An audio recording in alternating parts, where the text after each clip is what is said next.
One of the most unexplored and mysterious places on Earth is located in plain sight.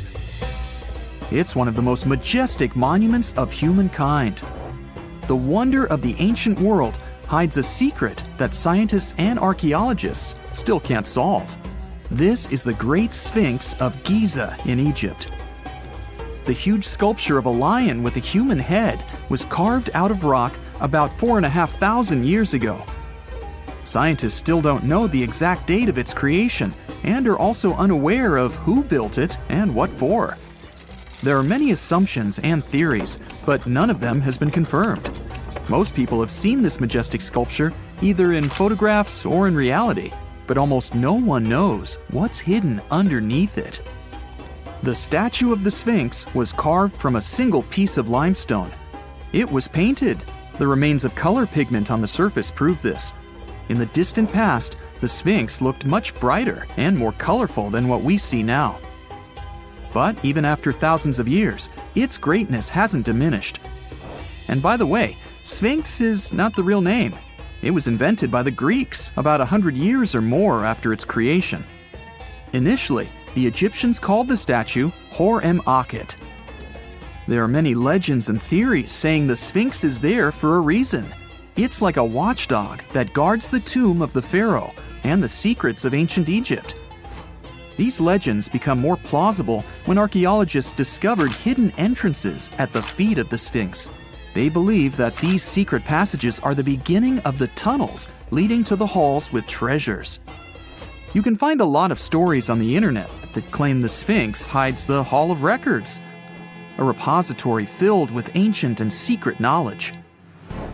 One of the main artifacts of this repository is supposed to be the records of the ancient mythical state of Atlantis.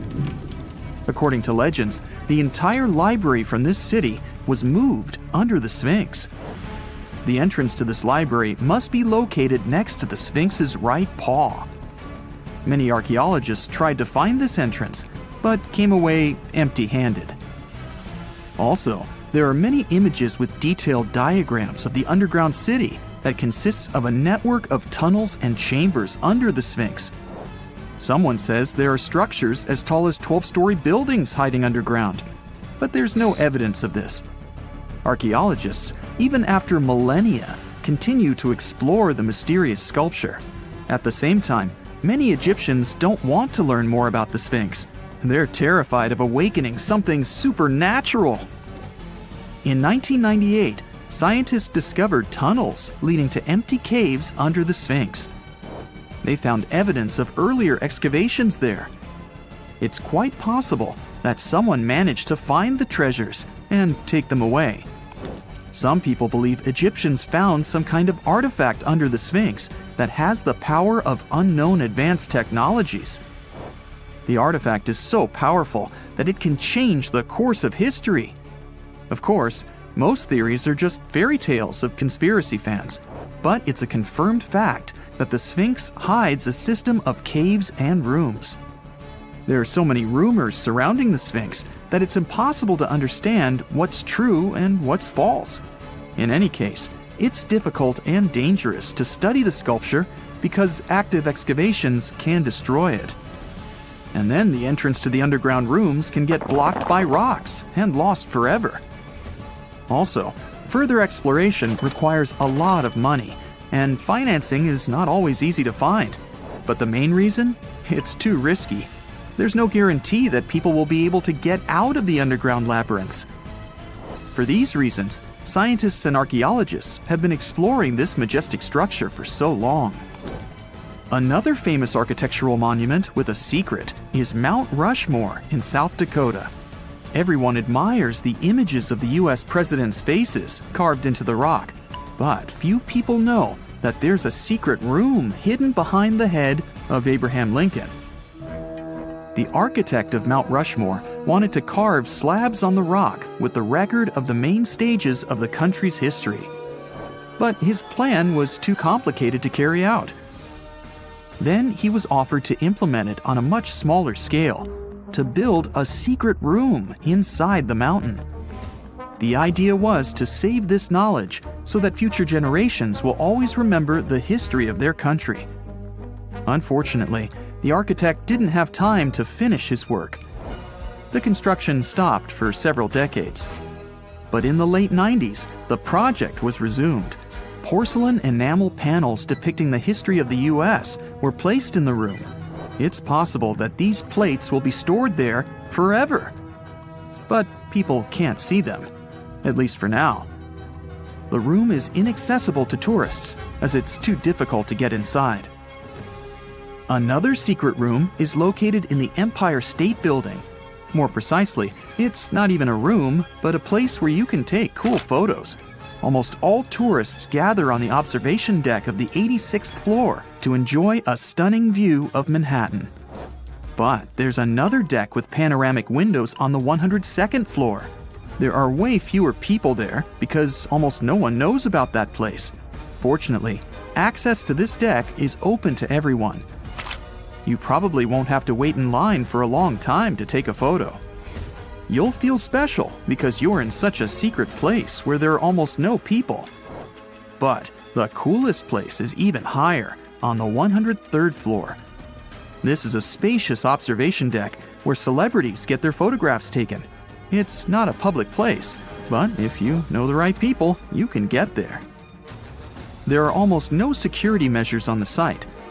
Only a low ledge between you and an abyss. That's why crowds of people are forbidden from coming here. It's not so easy to get there, and you're unlikely to succeed without a guide. First, you need to choose the right elevator that will take you there. Then you'll go through several engineering rooms filled with pipes, electrical panels, and other technical stuff. The final part of your way is a set of stairs inside a tiny corridor. And here you are, at the top of New York. Now we're in Paris.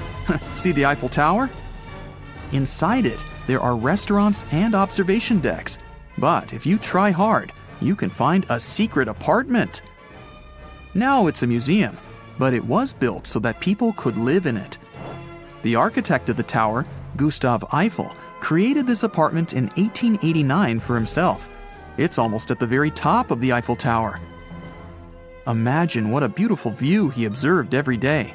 He was the first and only tenant. No one else could gain access to this place. When the architect passed away, the apartment remained empty for a long time. Only recently, they restored it and turned it into a museum. Inside, the epoch of the last century is recreated.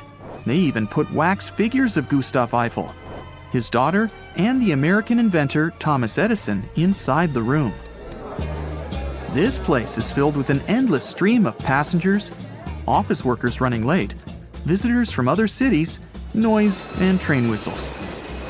At Grand Central Station in New York, among all these sounds, you can hear the sound of a ball hitting a racket, if you're in the right place. A real tennis court is hidden inside New York Central Station.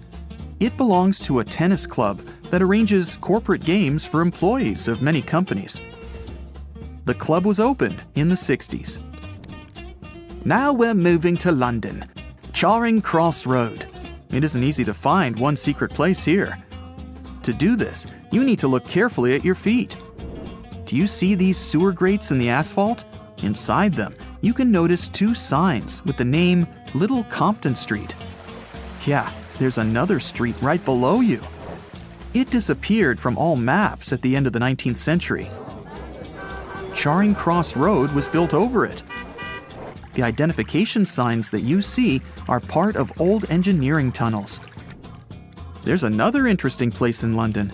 It's located in the southeast corner of Trafalgar Square. At first glance, it looks like a thick lamppost, but there are too many tourists walking around. You come closer and realize that one person can easily fit inside the post. The lamppost belongs not to an electrician, but to a police officer. Yeah, this is the smallest police station in the world. It was built in the 1930s and used as a watch post. Officers had to sit there one by one and watch Trafalgar Square. That always attracted a lot of pickpockets and all kinds of other criminals. Whenever you hear about ancient ruins, you almost never picture them being suspended somewhere. or just randomly hanging on the branch of a tree, right? In fact, for most of the ancient artifacts we have exposed in museums all over the world, archaeologists did quite an impressive amount of digging. You see, buildings have this funny way of fading away over time if not properly taken care of. Sometimes we need to reuse some building materials, so an older construction may be sacrificed in the process. Other times, houses are abandoned, and once they are exposed to the elements on the surface, like rain or sunlight, they don't really stand a chance. Some just simply crumble away due to good old erosion. So the only way a piece of architecture can survive the test of time is if it's somehow gotten buried deep down. Now, how did they end up buried in the first place? Well, it's quite the comedy of errors. Ancient cities had a habit of gradually raising their ground level like a kid adding toppings to their ice cream sundae. You see, these settlements were always busy collecting food and building materials to keep up with their ever-growing population. But hey, who has time to deal with waste and rubbish? It wasn't exactly high on their to-do list back in the day. So when it came to building new houses, ancient civilizations found it much easier to save their sweat and tears by piling up the rubble and constructing right on top. But that's not all. Rivers would also occasionally flood and deposit a layer of sediment on the city floors, further encapsulating those ancient constructions. And in those dry regions like the desert, where the wind likes to show off its sand and dust dance moves, you can bet it was a constant struggle to keep the establishments clean. One hilarious example is the Sphinx, which had its head buried in sand until a group of archaeologists unearthed it in 1817. Some ancient towns eventually got covered up because they were completely abandoned. With less human activity to control their expansion, plant seeds couldn't resist the opportunity and sprouted all over the place. They gobbled up carbon dioxide from the air and grew, adding more and more bulk to the ground. Those cheeky roots even decided to stabilize the soil made from decaying plant matter, creating layers upon layers of earthy goodness. It's like the ultimate DIY project Mother Nature embarked on, with plants as her loyal helpers. The act of digging into the secrets of ancient civilizations is not just about unearthing a lost world. It's also an epic quest to reveal the hidden treasures beneath layers of history. But how do archaeologists know where to dig in the first place? If everything is covered in layers upon layers of sediments, debris, and plant roots, they must have some sort of system they rely on before embarking on a new project, right? For starters, they're not always the ones suggesting an archaeological dig in a certain location. Let me explain. Let's say you're a contractor and you want to build a new fancy apartment complex in your city. Some local legislations have certain requirements before your project can start, though. For instance, before anyone starts building on a piece of land, they might need to bring in specialists to check the soil. These clever folks can be archaeologists, geologists, or paleontologists, and they need to keep an eye on things during development. If any artifacts or ecofacts, fancy word for organic remnants, are discovered, these experts swoop in to excavate and study them. But what about sites that have nothing to do with bulldozers and yellow hats? Archaeologists have more than one trick up their sleeves when it comes to locating ancient hotspots. They dive deep into historic records with a healthy dose of detective work. By sniffing out old documents and maps, they can piece together the puzzle of human activity in a specific area. If a site has been visited before, it's even better. Finding records of past excavations or historical accounts can give archaeologists lots of information on where to continue their treasure hunt. Before archaeologists start swinging their shovels, they engage in a bit of a visual scan mission. Armed with a grid system, they'll stroll around the site, keeping their eyes peeled for any artifacts that might be hiding just beneath the Earth's upper layer. From groundstone tools to historic glass and even ancient garbage dumps, yes, they're also valuable. These keen-eyed explorers can spot signs of human activity faster than most people. If they stumble upon midden soil, fancy term for a garbage dump, they know for sure that humans once called this place home. Archaeologists don't just rely on their trusty shovels, though. They have an arsenal of gadgets to aid in their search for hidden wonders. Geophysical tools are like their secret weapons. Take the resistivity meter, for example. This clever contraption measures the electrical component of the soil and any buried features or artifacts. A buried wall, for instance, will create a different resistivity reading than the surrounding soil. Magnetometers and ground-penetrating radar work in similar ways, showcasing potential hints of ancient treasures in the soil. And who could forget our trusty old friend, the GPS? It helps archaeologists map out precise locations, like a high-tech treasure map, leading them straight to their pot of gold. Care to virtually visit some of the most important archaeological sites in the world? Well, follow me. In the United Kingdom, for instance, you'll find this interesting place called Stonehenge. It's one of many henges scattered around, but this one really takes the cake. Picture this: massive ancient stones standing tall and proud, arranged in a funky outer ring and an inner horseshoe, with some smaller stones thrown in for good measure. And guess what? These amazing stones have been around for over 5,000 years. Talk about a serious case of rock-solid longevity. Now, here's where it gets interesting. According to local folklore, the legendary wizard Merlin whipped out his magic wand and poof! He teleported these massive stones all the way from Ireland. Apparently, some giants had assembled them there, but Merlin decided they would look much better at their new location. Others think it's just the ruined remains of an old Roman spiritual edifice. These amazing structures were built by our Bronze Age ancestors. With their simple tools and limited tech, they managed to create this monumental masterpiece. Impressive, right? Unfortunately, there's still so much we don't know about this area. Stonehenge's initial purpose remains a mystery to this day. Sure, there are lots of theories, but scientists have yet to agree on the subject. However, we do know that it's perfectly aligned to catch the sunrise during the summer and winter solstices. The ancient city of Pompeii is an equally amazing archaeological site. Picture this: Mount Vesuvius, a notorious troublemaker, decided to throw a volcanic tantrum and completely covered this ancient Roman city. It turned it into a time capsule, located outside present-day Naples in Italy. Fast forward to the year 1748, when a bunch of adventurous explorers stumbled upon Pompeii. Lo and behold, they discovered a treasure trove of well-preserved goodies: streets, houses, food. Probably a bit stale by then. Blingy jewelry, fancy sculptures, colorful frescoes, everyday household items, and even animal and human remains. It was like an epic archaeological party. From the looks of it, Pompeii had it all. Fancy houses and villas, a massive 20,000-seat arena, cute little artisan shops, hangouts like taverns. And let's not forget the saucy spots like those luxurious bathhouses for some intense pampering.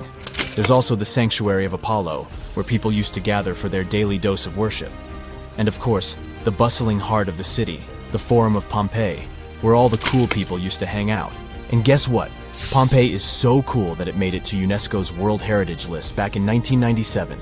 That's like the ultimate Hall of Fame for historical awesomeness. It also includes many other famous buildings and sites, like the Taj Mahal in India and the Acropolis of Athens in Greece. There are countless doors all over the world that haven't been opened for decades, and even centuries. The question is why? It seems that nowadays you can open any door you want. The truth is that some doors were sealed for a grave reason. And so far, nobody has found out what treasures and mysteries they hide. Here are 4 doors that keep their secrets all too well. The Taj Mahal. First up, we've got the Taj Mahal in India, one of the most romantic places in the world. Shah Jahan commissioned it in 1631 and dedicated it to his 3rd wife, who he loved like crazy. They were married for 19 years and had a whopping 14 kids together. But unfortunately, she passed away while giving birth to their last baby. Shah Jahan was heartbroken and decided to build an epic tomb to remember her by. The construction took a whopping 20 years to finish. The building has quite an interesting layout. The design is super unusual, with these 4 massive 130-foot tall minarets that stand on the corners of a huge platform. They're not just there for looks. Back in the 17th century, architects were having some serious issues with buildings collapsing under their own weight. So the chief architect of the Taj Mahal made sure to place those minarets as far away from the tomb as possible. And he even tilted them in a way so that if they did fall, they wouldn't wreck the rest of the Taj Mahal. Talk about planning ahead. The Taj Mahal is hiding some crazy secrets. There are sealed rooms all over the place that nobody is allowed to enter. And if you check out photos of the building from the riverside, you can spot 2 basements. But guess what? They're sealed up too. Nobody knows what's inside or why they've been locked up since the time of Shah Jahan. Apparently, there's a good reason why those rooms are off limits. Some researchers think that they were built using marble, which turns into a different substance called calcium carbonate if it's exposed to carbon dioxide. And when that happens, little bits of marble start chipping off like crazy. To make matters worse, there's no air flowing into these rooms. That means that if too much CO2 builds up in the basement, the 4 minarets could collapse. But wait, there's more. Some people think that the body of Shah Jahan's wife can be found in one of these sealed-up rooms in pristine condition. Why not? Who knows what the mysterious rooms might keep? The Great Sphinx of Giza. The Great Sphinx of Giza is shrouded in mystery. It's not just the largest monolith statue in the world, but it's also a hybrid creature with a woman's head and a lion's body that originates from Egyptian and Greek mythology. It's also very ancient. It's estimated to be around 4,500 years old. The construction of this marvel took about 3 years and required 100 workers who were not slaves and were treated with delicacies like sheep and goat meat. It is also thought that it used to be much more massive than it is now. Archaeologists found huge stone blocks and abandoned toolkits near the site. However, the real secrets of the Sphinx lie underground, near its paws. A group of scientists used a seismograph to detect 2 hidden chambers beneath the Sphinx's paws. Some people think that these rooms might be the legendary Hall of Records, which holds ancient scrolls revealing the secrets of the universe. I mean, that's way cooler than any library I've ever been to. Rumor has it that the Egyptians even had info on Atlantis stashed down there, which is like a super old version of a conspiracy theory. Unfortunately, we can't go on an adventure to check it out just yet. The chambers presumably have 2 entrances, but both remain sealed. The researchers haven't yet received the green light to check out their theory. Let's hope they won't keep us in suspense forever.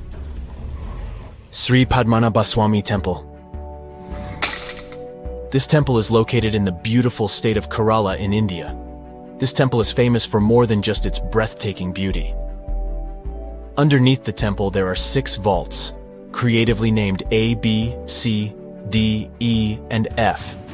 The enormous iron doors to these chambers add to the mystery of what's behind them. A few years back, the authorities decided to open these vaults to the world, but it wasn't an easy task. You can't just open the doors and enter the vaults. It required a lot of work.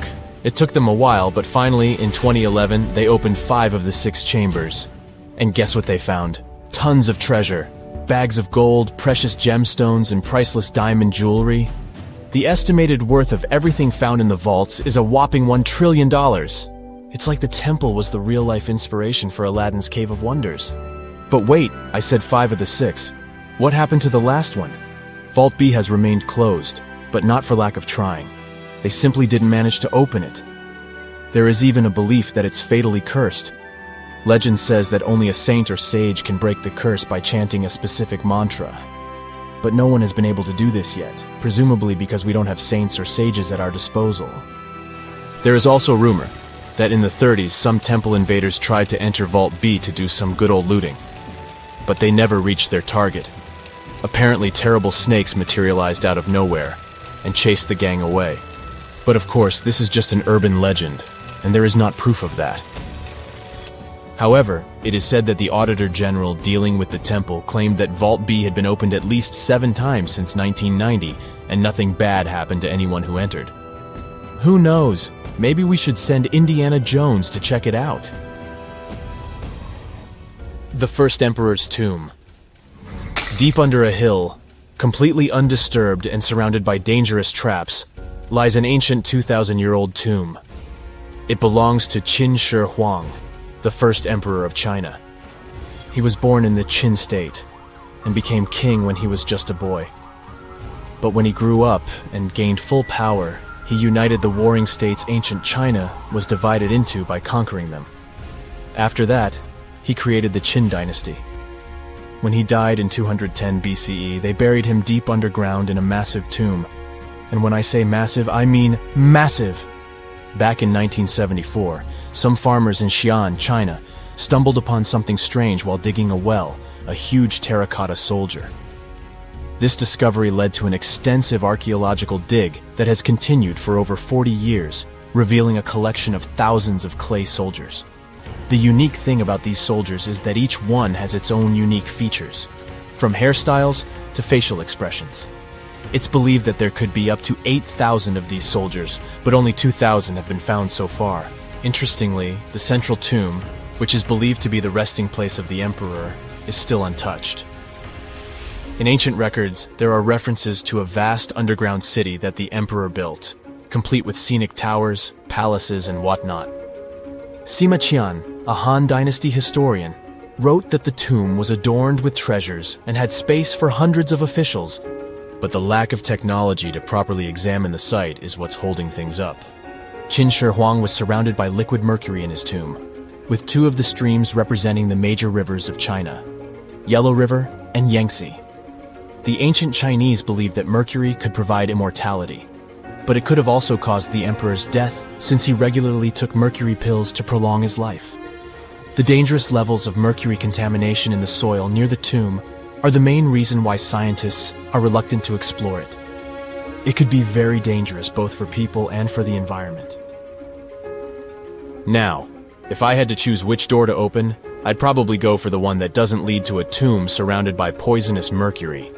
Call me crazy, but I'd like to avoid any potential health hazards. Something strange is lurking beneath the sands of Giza, and scientists have no idea what it is. Archaeologists just found a hidden structure near the Great Pyramid using advanced ground scanning technology. What's inside?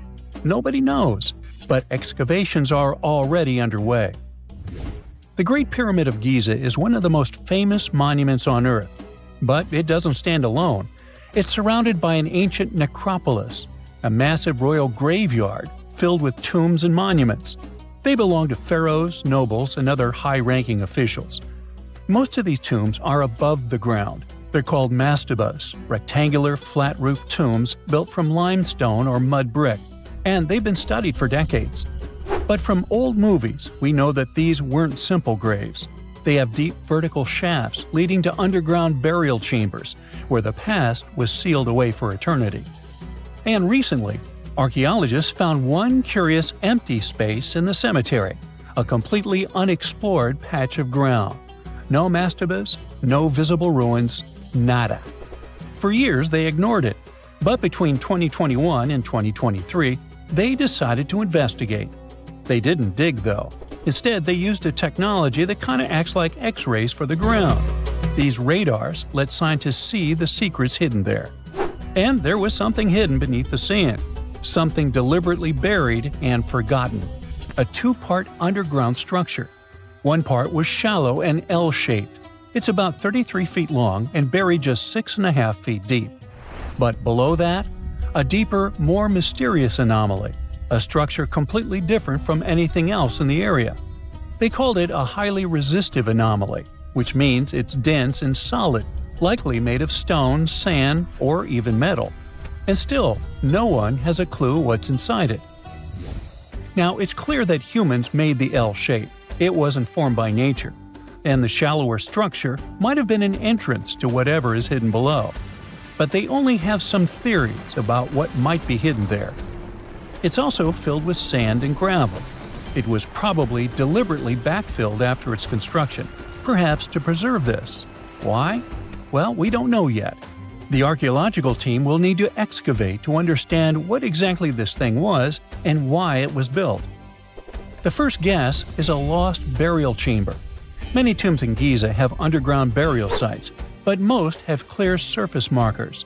This one, for some reason, has nothing, but it could be one of them. The second guess is an ancient offering chapel. Egyptologists know that some chapels were built in this shape, but usually they were above ground, not buried like this. And finally, it might be something we've never seen before. If this turns out to be a new type of structure, it could rewrite what we know about the burials of pharaohs. The only way to know for sure is to dig it up, and that's exactly what's happening right now. Excavations are already underway. Archaeologists are racing against time to uncover the truth. But there's a real danger there too. Giza's fragile ancient structures need to be handled carefully. Otherwise, they could be damaged beyond repair. So all we can do is wait for the truth. Now, these tombs always held fascinating mysteries. Unfortunately, we'll never learn tons of these mysteries because of some relentless tomb robbers. Egyptian tombs were built to guard the bodies for eternity. But that absolutely didn't stop people from breaking in and stealing everything valuable inside. They've been bothering these ancient sites for thousands of years, starting way back in Pharaoh's times. Many of the most famous tombs, including those in Giza, Saqqara, and the Valley of the Kings, were looted. It was a common practice in ancient Egypt. And they were serious about this whole thing. They dug secret tunnels to bypass traps and walls, bribed or threatened tomb workers to get inside knowledge, cracked open sarcophagi to grab gold, jewelry, and artifacts. And by the time modern archaeologists got to most of these tombs, they had already been picked clean. The reigning pharaohs got tired of this infuriating nonsense.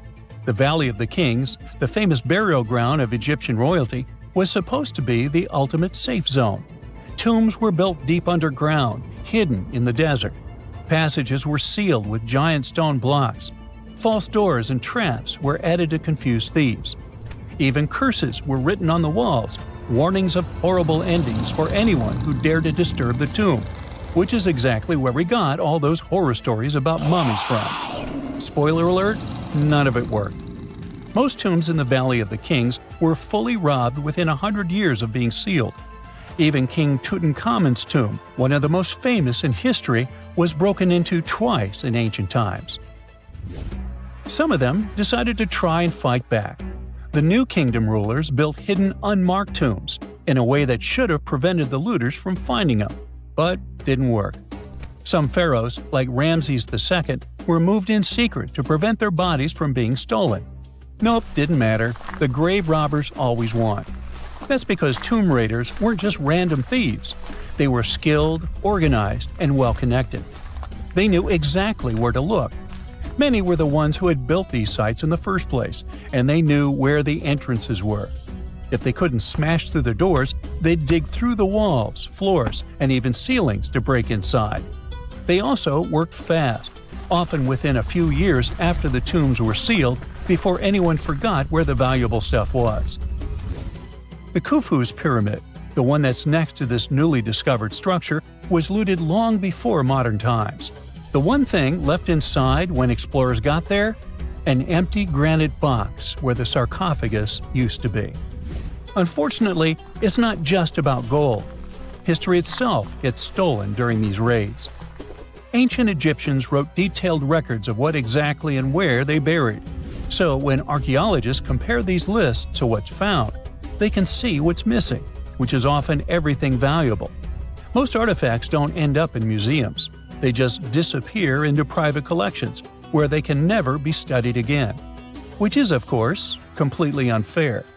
In fact, a few countries have had enough and started passing laws to take historical artifacts back from private collectors. In Italy, if you own an ancient Roman artifact, you must prove you got it legally. China is actively hunting down stolen artifacts, and they must find ways to retrieve it back from the Western collectors. In Egypt, they passed new laws making it illegal for private citizens to own any ancient Egyptian artifacts at all. Other countries, like the US, the UK, Germany, or Switzerland, are completely fine with rich guys owning their history. The British Museum is built on looted things. European empires invaded half the planet and took whatever they wanted back home. Their museums are often full of such stolen artifacts, and unfortunately, they refuse to give most of them back. For example, the Rosetta Stone. It was taken from Egypt by Napoleon's army, then stolen again by the British after they beat the French. Egypt has been demanding to return for years, but they still can't get it back. Or the Parthenon marbles. These magnificent massive Greek structures were taken from the Parthenon in Athens by a British lord in the 19th century. Greece has been begging for them back ever since, but the UK doesn't feel like it. Not to mention tons of Mesoamerican artifacts scattered in various museums across the world. European explorers raided Mayan and Aztec temples, took statues, jewelry, and sacred objects, and now Mexico is fighting to get them back. Well, wouldn't it be surprising even if this mysterious underground chamber has somehow been looted already? But if it's a newly found place, could it be one of the few that escaped the hands of grave robbers? Could there still be ancient artifacts, untouched for 4,500 years? We can only hope that those guys didn't get there first. It's nighttime, and you're about to walk inside Pharaoh Tutankhamun's final resting place.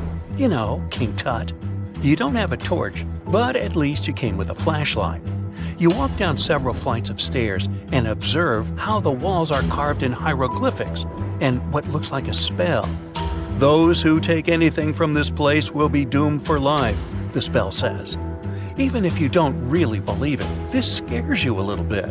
You find a huge stone door. Is it a trap? You manage to open it, but oh no, it's only an empty chamber. You check your map. It seems like you're heading in the right direction. After what feels like hours, you realize you must be trapped inside a labyrinth. You try to retrace your steps, but you can't find the door where you came in from anymore. That's it, you think to yourself. You've fallen for the Pharaoh's trap. What's worse, you didn't bring a lunch. Okay, so we've all seen Hollywood movies where the main character is exploring ancient ruins and faces some seriously dangerous traps, right?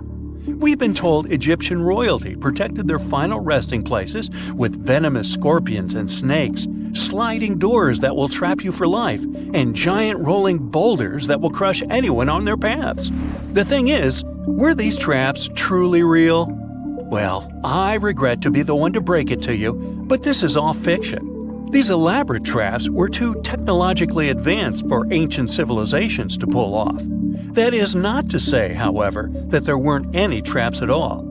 Ancient civilizations, like the Egyptians and the Mayans, are known for their practice of building entire monuments dedicated to the ones who had passed away. These structures would often reflect the position of person occupied in society. So, for the really important people, the VIPs of their times, massive monuments were built to host their bodies long after they were gone. Some of these civilizations believed that a person's life would continue on the other side of the veil. For that reason, a person would be buried together with the belongings of their current life. If they had a lot of money and power and stuff, that meant their resting places would be filled with riches and gold. Now imagine if you lived in ancient Egypt and you knew exactly where all the pharaohs' tombs were located and had heard rumors of the amount of wealth kept in these places. Maybe you would be tempted to go check it out, right? We're talking about large rooms filled from floor to ceiling with golden artifacts, jewels, and even money. I mean, it does sound tempting. And since there weren't any security guards protecting the entrance of these places, Egyptians needed to get creative as to how they would protect these riches. These old civilizations found some traps to be useful. A recurring one was building empty rooms inside the monument to confuse a burglar. Now, let's take a look at Amenhotep III's final resting place as an example. It was built in the city of Luxor, in a spot also known as the Western Valley of the Kings. Two French engineers originally discovered the monument between 1905 and 1914 CE. The structure is huge and has more than 10 chambers, connected by long corridors and steep stairways. The King's Chamber is the most hidden one, and for an outsider to try and find it, they will probably enter a lot of empty rooms beforehand. Other pharaohs tried to protect their riches by commissioning monuments with false doors concealing pits that were up to 20 feet deep. This way, an unwarned and unwanted visitor would be surprised by the deep hole on their way to the king's resting chamber. Alongside false doors, pharaohs made sure to build labyrinth-style corridors and false walls. This way, robbers could take hours or days before they found the king's real chamber. As to pits with poisonous snakes on them, if there were any reptiles inside these monuments, they probably got inside on their own and would most likely not stay there for long. There is no way snakes would survive years and years without food inside these pits. So yes, another Hollywood-induced belief right there. If these traps seem boring to you, Archaeologists did find an interesting deterrent in the final resting place of the Red Queen of Palenque in Mexico. Palenque was one of the most powerful Mayan cities in pre-Columbian Mexico, and the Red Queen was believed to be the grandmother of the last Mayan king, undoubtedly a person of immense importance to the empire. In her honor, a huge monument was built to keep her body after her passing. The discovery of the tomb itself was already thrilling. Archaeologists found an ancient monument when digging at the site back in 1994. The first thing they found was a room with a hidden door. Once they opened the door, they discovered a long corridor. Finally, at the end of this corridor was the Queen's chamber. The team of archaeologists was beyond excited to unearth this chamber with the mummy of the Queen herself still inside it. They found her to be accompanied by her pearls, jade shells, and expensive rocks. But as the team explored the remains, they saw something rather strange. The room was filled with a red-colored powder. Researchers knew that the color red was important to the Mayan people, and that much of their clothing and buildings were decorated with this color. But they didn't understand why the Queen was buried with this unknown red substance. After they took a sample back with them for further analysis, they discovered that the red powder was cinnabar, a very dangerous mineral. This powder, when inhaled, can cause, shall we say, severe health damage to a person. The team concluded that this could only be a trap for anyone trying to steal her riches. Okay, so dangerous powders might have worked as the most intense traps we've seen until now. But perhaps the cheapest way to keep out unwanted visitors was to advertise spells written out all over the monument. We'd probably laugh at these today, but back in the day, they were more or less effective. Spells usually said that the person who took anything from that place would meet a tragic fate. Some spells said that robbers would lose their houses in big fires or terrible floods. Other spells said burglars would have incurable and undiagnosed health issues, but they weren't really enough to stop people from taking any gold. There are some stories surrounding how these spells might have been real. One of them is from the famous British Egyptologist Howard Carter, the one responsible for unearthing Pharaoh Tutankhamun's resting place in the 1920s. After months of unsuccessful digging, Carter discovered the tomb's existence by chance. He found the entrance to a stairway right beneath the soil where he had been searching all those months. With the help of a team, he cleared the piles of sand blocking the stairs and discovered a doorway. The door had several royal symbols carved into it, and Carter knew this could only mean a very important person had been buried there. And he was right. With a chisel, he made a hole in the top left-hand corner of the doorway and lit his vision with the help of a candle. He couldn't believe what he was seeing, the reflection of several golden and jeweled items crowding the chamber before him. Lost for 3,000 years, Carter had just discovered the final resting place of King Tut. But the story didn't finish here. This discovery was accompanied by a series of unfortunate events that led people to believe it had something to do with the pharaoh's spell. Carter himself mysteriously passed away just a few years later, and some of his assistants lost their houses in floods, just like one of the spells threatened. Some say it's just coincidental, as there's no real proof of these things being connected. Well, what do you think? Was this an effective trap after all? A comfortable abode with a gorgeous view of the Mediterranean Sea will serve as a perfect rain shelter. Well, this is what a real estate advertisement might have looked like for Neanderthals 100,000 years ago. Welcome to the weird and wonderful caves you could live in, or not. Of course, back then, neither real estate and advertising had been invented yet. Never mind the fact that Neanderthals couldn't build houses and often lived in caves. Yet, one of those caves looks an awful lot like a residential building. It's situated inside a high limestone cape called the Rock of Gibraltar.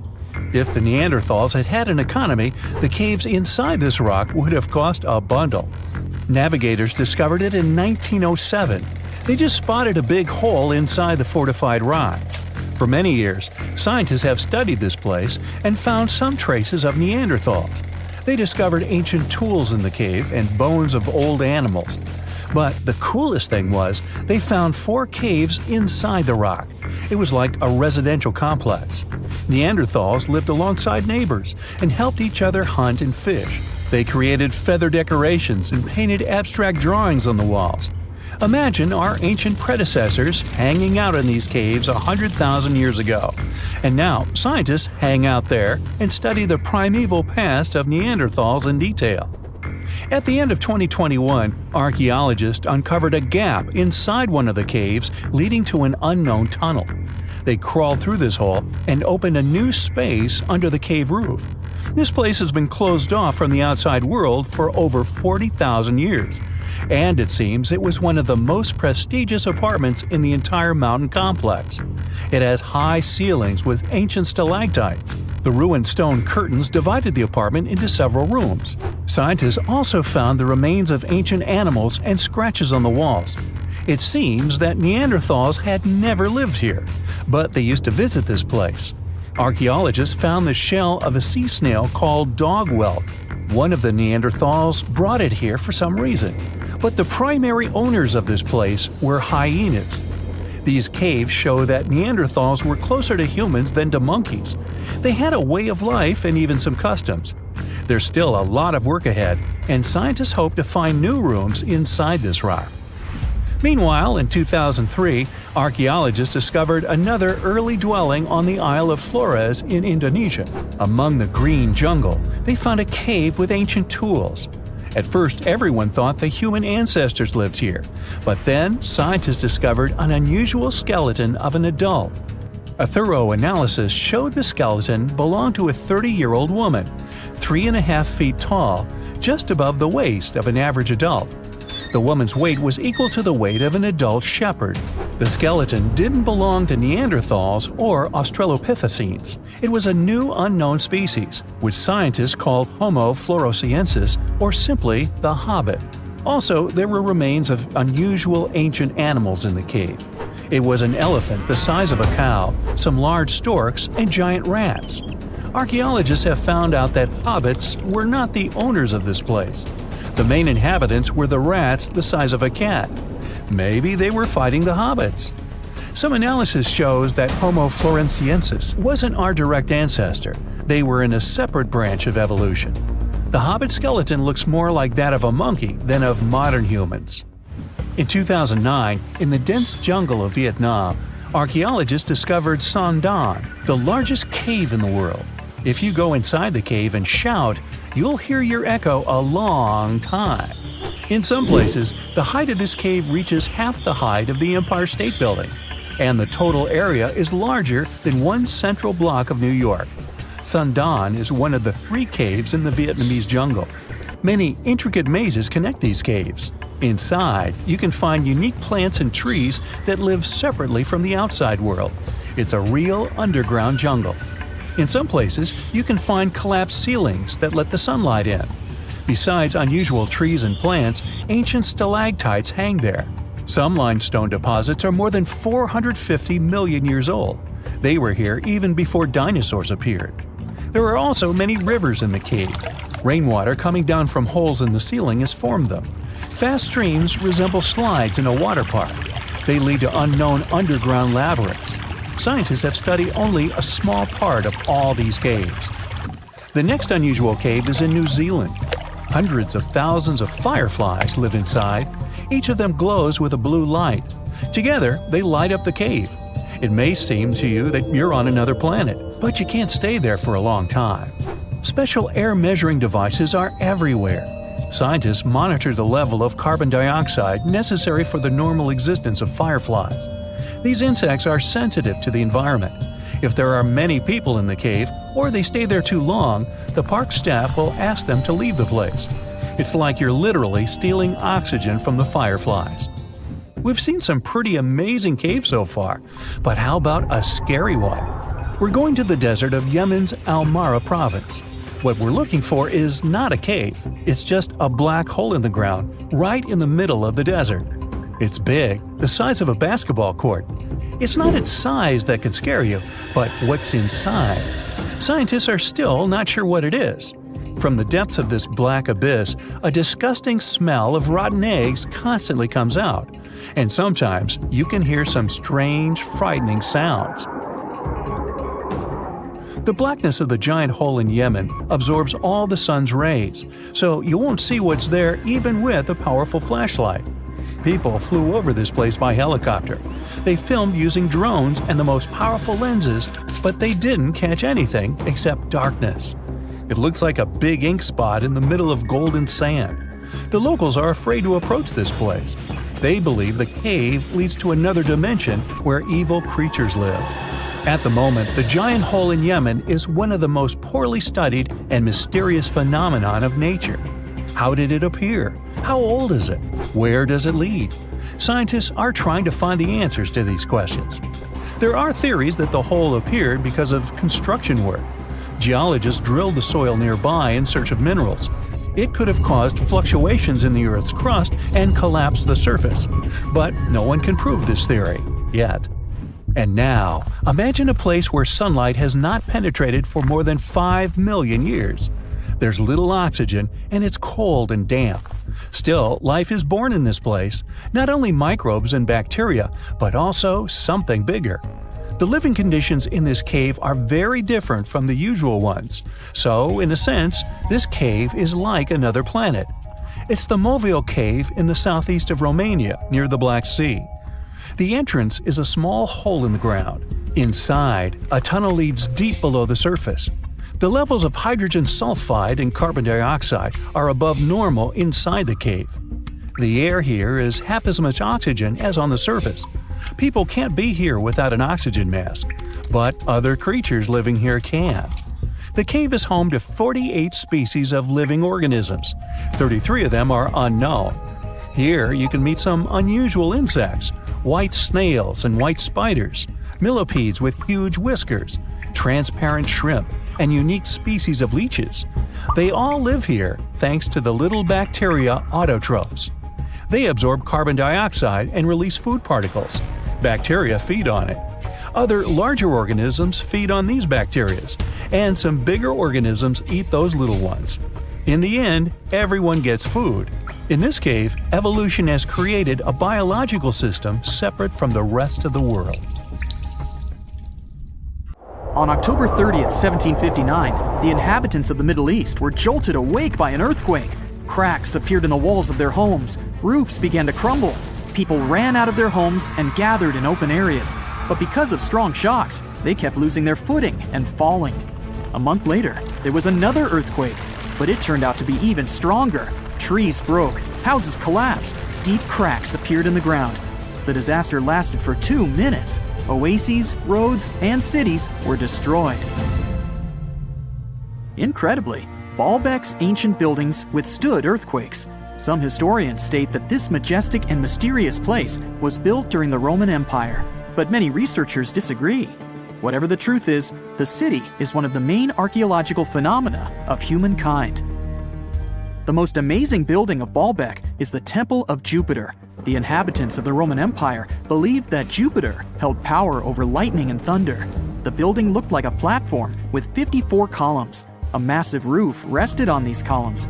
Today, you can only see 6 70-foot-high columns. Each of them consists of 3 sections and resembles a pencil. The cores of these pencils were made of lead.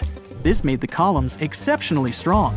Each of these pieces of stone weighed an incredible 80 tons. That's the weight of 35 Ford Explorer SUVs. Look, this is the largest block in the Great Pyramid of Giza. But compared to the blocks from Baalbek, it doesn't even look that impressive. The foundation under the Temple of Jupiter was preserved. That's how specialists figured out it consisted of about 25 monolithic stones, weighing 450 tons each. It means that the blocks from Baalbek weigh almost 4 times more than the blocks from Egypt. There are 3 more enormous limestone blocks in the foundation. They weigh 800 tons each. This is more than twice the weight of a Boeing 747 plane. Ancient builders must have had a hard time carving such giants from a piece of stone. And after that, they also had to pull them to the construction site and lift them to a significant height. Repeating these logistics would probably turn out to be a nightmare for present-day builders. To do this amount of work, they would need modern equipment. But Baalbek's constructors didn't have trucks, cranes with circular saws, or electricity. How did the builders of the past manage to do this? Scientists have a theory that includes ropes, winches, and lever systems. Naturally, the engineers of the past made all the gadgets from wood. Around 3,000 feet away from the ruins of the temple complex, there's a quarry. Archaeologists suppose that's where the stones for the construction were cut. They found a block of limestone there. It seemed to be too large even for this incredible place. The monolith got called the Stone of the South. It was 65 feet long and 13 feet wide. The ancient builders didn't have time to completely separate it from its mother rock. A group of scientists from Austria estimated that this piece of limestone weighed more than 1,000 tons. That's like 3 Boeing aircraft or 160 African elephants. There was another surprise awaiting the archaeologists near the Stone of the South. It was the second monolith that weighed more than 1,200 tons. But the ancient builders didn't stop at that. They continued to work. In 2014, in the same quarry, German archaeologists unearthed a block that weighed 1,650 tons. No one has figured out yet why people of the past needed a piece of stone that weighed as much as 125 school buses. It's also unclear how they were going to move this giant and why they didn't finish the job. In any case, this third monolith is the largest processed piece of stone in human history. There are more questions than answers. Some researchers believe that people of the past had high-tech equipment. Others don't think so, but are eager to understand how the builders managed to move those stones. There's a huge number of ancient buildings and artifacts on the planet. Lots of them make researchers scratch their heads. Near the Pyramid of Djoser in Egypt, archaeologists have found a network of tunnels. This place is called Serapeum. It contains 24 sarcophagi weighing from 70 to 100 tons. The giant boxes are carved from a single piece of granite and covered with heavy lids. The sarcophagi are perfectly symmetrical. To the touch, their walls are as smooth as glass. Even with the current level of technology, this is very difficult to do. But the ancient Egyptians managed this feat. The Lycurgus cup is a priceless artifact and example of ancient nanotechnology. It's made of glass that can change its color. If you put a source of light in front of the cup, it turns green. If the light is behind the goblet, it becomes deep red. In this case, the figure of Greek king Lycurgus turns pale purple. Scientists understood how this color change worked only at the end of the 20th century. Through microscopes, they saw nanoparticles of silver, gold, and copper. They had been added to the glass matrix. Thanks to this, you can observe a color change called dichroism. Interestingly, the gold and silver were grounded into a fine dust. It's almost impossible to do this by accident. Most likely, the ancient experts knew for sure what they were doing. Bolivia has a curious place called Puma Punku. It looks as if an ancient giant played there with an enormous construction set. And after the game, they forgot to put the pieces back into the box. But there are no giants, and the huge stone blocks were carved by ancient builders over 1,500 years ago. Some of the rocks weigh 100 tons. The blocks were brought to an altitude of almost 13,000 feet above sea level from the quarry 60 miles away from the construction site. There's no forest in that area. This means the builders couldn't use trees to make wooden rollers. The monument belongs to the Inca civilization. Scientists are sure they didn't know anything about wheels. In 1992, the inhabitants of a Chinese village decided to drain a pond. Their ancestors had been using it to wash clothes and catch fish for hundreds of years. They kept pumping the water out for 17 days. At the bottom of the reservoir, they made an unexpected discovery. The villagers saw an entrance to a cave going down to a depth of 100 feet. The incredible find was named the Longyu Caves. Unknown builders carved out 320,000 square feet of galleries. There are separate rooms, bridges, pools, and columns that support the ceiling. The walls of the cave are covered with strange carved lines and patterns. Scientists haven't found any information about who built the caves and why they did it. The construction technology also remains a mystery. Antonio Stradivari lived in Italy in the 18th century. He created musical instruments. More than 600 of his works have survived to this day. 500 of them are violins. One of the instruments was sold at auction for $16 million. The violins made by this master sound clear and deep. Researchers can't understand why Stradivarius instruments produce such unique sounds. Perhaps it's all about the varnish the master used to cover the violins. The answer may also lie in the wood the instruments are made of. In those days, Europe had a cold climate. Because of this, the wood became denser, and the instruments made of it sounded especially pleasing to the ear. In the Indian city of Delhi, there's a 23-foot-high pole. It weighs 6.5 tons and is made of 98% wrought iron. The 1,600-year-old pillar has no signs of rust or decay. Scientists believe that the monument is so well preserved thanks to the dry weather and the chemical composition of the metal. It might be resistant to corrosion. And still, researchers don't know how the blacksmiths managed to make an iron pillar that's not afraid of rust. It seems like a tough feat, even for modern metallurgists. The Al-Nasla rock is divided into two parts by a perfectly straight slit. Each boulder stands on a small pedestal. Some people believe this is the evidence of ancient laser technology. But geologists think the split happened due to the ground shifting or natural vibrations that occurred under the rock. This process led to the appearance of the crack. It had been deepening for thousands of years, and gradually, the natural monument took the form you can see today.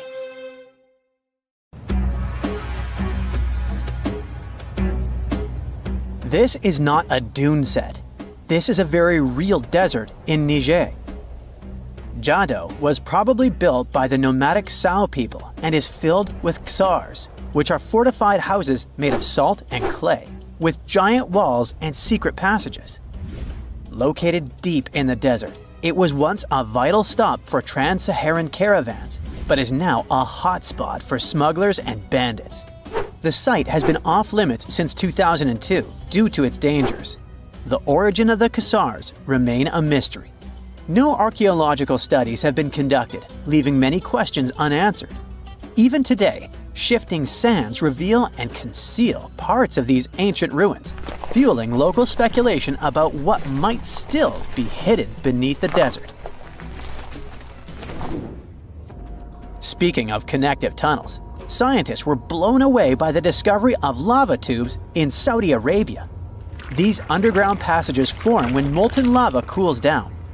Researchers believe that ancient nomadic groups may have utilized these tunnels to survive the super harsh desert climates. While excavating the tunnels, archaeologists uncovered artifacts, rock art, and skeletal remains. The art and animal bones show that the people who used the tunnels were probably sheep and goat herders. They're still piecing together whether these groups lived in the tunnels for extended periods or just used them as temporary shelters. The Great Pyramid of Giza has been standing for thousands of years, but it's still hiding secrets. Using special scanning technology, scientists found two hidden structures under an ancient burial ground. The first is a shallow L-shaped structure, and below it is a much larger space that could be a final resting place or a chamber. The smaller structure was filled with sand on purpose, while the deeper one might be an empty chamber. Experts believe the two are connected, possibly as an entrance leading to a secret chamber. This is big news because it might give us some more insight into who built the pyramids and why.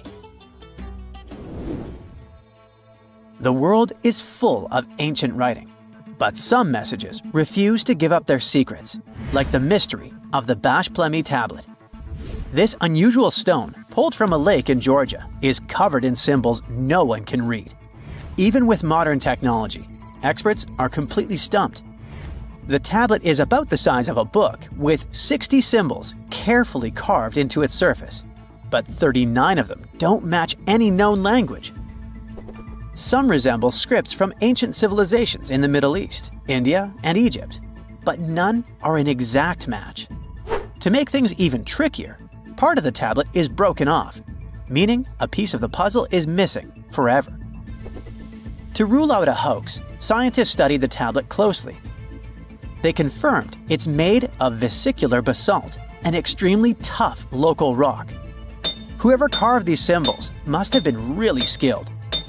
Based on similar archaeological finds, experts believe the tablet could date back thousands of years, possibly to the Late Bronze or Early Iron Age.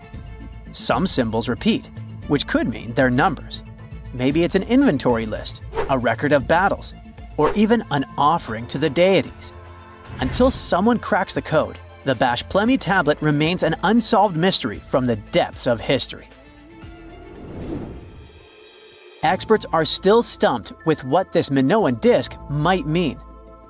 The Phaistos disc is one of the most mysterious finds from the Minoan civilization. This 6-inch clay object, discovered in 1908, has strange spiral markings that no one has fully decoded yet. The disc has 241 symbols on both sides, showing everything from people and animals to tools and plants. Experts have come up with many theories about what the symbols mean. Some think it's an early form of Greek. Others suggest it's a prayer or a hymn. And some even believe it could be a letter from a king in Anatolia to a Greek ruler. Let's see who will be the first to figure this out. It's always a fun day at an archaeologist's office when they find something as big as a 2,000-year-old marble head. A French archaeologist mission went digging inside an old medieval house near Alexandria in Egypt and found a statue's head depicting an old, possibly ill man. This statue dates from the last Egyptian dynasty before it became part of the Roman Empire, and the site where it was found is associated with the likes of Cleopatra and Mark Antony. For archaeologists, even the smallest finds at this site means a lot. You've heard of Lucy, right? The Australopithecus that was an early ancestor for us humans. Well, scientists found some of her species' footprints somewhere in Tanzania. The so-called Laetoli footprints are over 3 million years old. The trail stretched 88 feet and has about 70 footprints, left behind when a bunch of early humans walked across some wet volcanic ash. What's cool is that these early humans were already walking on 2 feet, like us, not all hunched over like apes. The close spacing of the prints shows they probably had short legs and a shorter stride than we do today. In an ancient Egyptian temple, archaeologists uncovered a shrine unlike any other, a place dedicated to falcons and 2 mysterious deities. One deity had a falcon's head, while the other wore a crown with a sun disk and cow horns. But the most baffling discovery was an inscription that read, "It is improper to boil a head in here." At the heart of the shrine, there are 15 headless falcons carefully arranged on a pedestal, likely as offerings to the falcon-headed deity. One theory suggests the birds were boiled first, perhaps to pluck their feathers, before being placed in the shrine, following the strange rule carved into stone. Archaeologists also found a 13-inch iron harpoon nearby. Its true purpose remains unknown, although the shrine also held remains of fish, mammals, and bird eggs, suggesting that the rituals may have included feasting. And speaking of ancient Egypt, meet Hathor. Scientists named her after the ancient Egyptian deity of motherhood, music, and singing. This wooden statue, housed at the Metropolitan Museum of Art, was thought to be just a beautiful artifact, until a surprising secret was uncovered. Using an X-ray machine, experts found a mechanical operating system inside it, with pulleys and axles connecting her shoulder to her left leg. When activated, the system made her hand raise and lower, an engineering marvel from over 3,000 years ago. The statue was created during Egypt's Middle Kingdom, around 1800 BCE, and is often compared to 19th century automata due to its advanced design. It's believed the statue was used in religious ceremonies, symbolizing Hathor's role in dance and music. An unexpected discovery happened in northern Kuwait, where a Kuwaiti-Polish team uncovered a mysterious 7,500-year-old statue. The statue features an elongated skull, no mouth, narrow eyes, and a flattened nose. This feature is thought to be an Ophidian figurine, named after the Greek word for snake, and it was likely made by the Ubaid culture, a civilization known for their pottery skills. While no one knows exactly what role this weird statue played, it might have been linked to rituals or symbolic practices. Some scientists think these figurines, found in homes or final resting places, were tied to important cultural beliefs. We couldn't mention unresolved mysteries of this world without speaking about these elongated skulls. In the deserts of Peru, researchers uncovered 5 ancient skeletons, 2 with unnaturally elongated skulls. While head shaping was common in many cultures, these skulls defy explanation. Local legends tell tales of the so-called gentiles, a mysterious race banished underground by the powerful deities. Some say this is what the skulls represent. Others think this is some type of genetic anomaly, which was confirmed after finding an infant skull, too large to be artificially shaped. Have you heard of Göbekli Tepe? It's an ancient site in Turkey that literally made historians rewrite history books.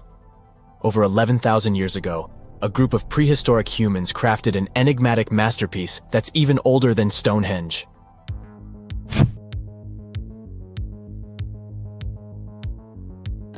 Before its discovery, archaeologists believed that people didn't know about iron and weren't good at making pottery.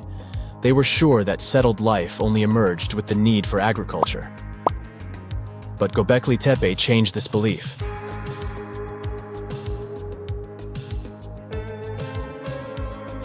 The place has revealed that it was the temple that paved the way for a settled life, not agriculture. Until this discovery, researchers believed that farming was the catalyst for sedentary living. Meet Professor Schmidt, the guy whose findings changed this theory. He managed to prove that hunter-gatherer communities laid the very foundations of this way of life.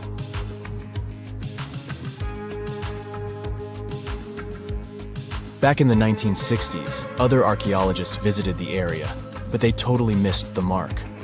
While surveying the region, they stumbled upon a hill with scattered limestone slabs and concluded it was just an old burial ground from medieval times. Little did they know that there was so much more to uncover.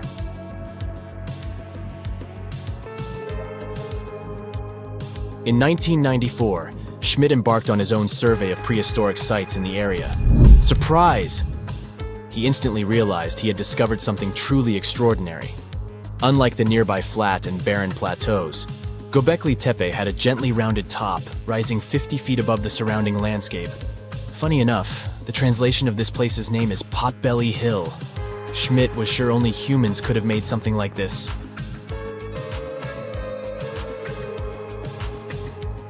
Those broken limestone pieces that were mistaken for gravestones turned out to be way more exciting. It was like stumbling upon a hidden treasure. The pieces took on a whole new meaning, and Schmidt with his team was about to dive into the secrets waiting beneath the surface. To their surprise, they found no traces of a settlement, no hearths for cooking, no houses, and none of those adorable clay figurines commonly found in nearby sites of similar age. However, they uncovered that those ancient people used tools like stone hammers. So, Schmidt and his team put their heads together and took a wild guess at the age of Göbekli Tepe's stone structures. Their estimation got backed up by some limited carbon dating done right at the site. The ancient vibes of this place were finally starting to make sense. It was like a puzzle slowly coming together.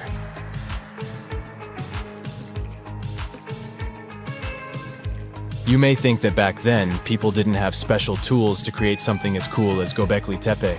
Not true. Turns out, these prehistoric folks used flint tools instead of fancy metal chisels. They were also skilled at chipping away softer limestone and crafting pillars right on the spot. Afterward, they carried the pillars a short distance to the summit and placed them upright. Once the stone rings were complete, they covered them with layers of dirt. Over time, they added new rings, and voila!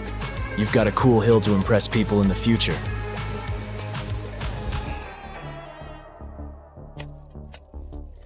During their first year of excavation, the team went through 15,000 pieces of animal bones from wild creatures. These people didn't have pet animals or grow their own food. They hunted wild animals for their meals. But things were about to change, because the place had everything they needed to start farming. Scientists say they had wild sheep and wild grains that could be domesticated. And guess what? Just 20 miles away, geneticists found evidence of the world's oldest domesticated strains of wheat at a prehistoric village.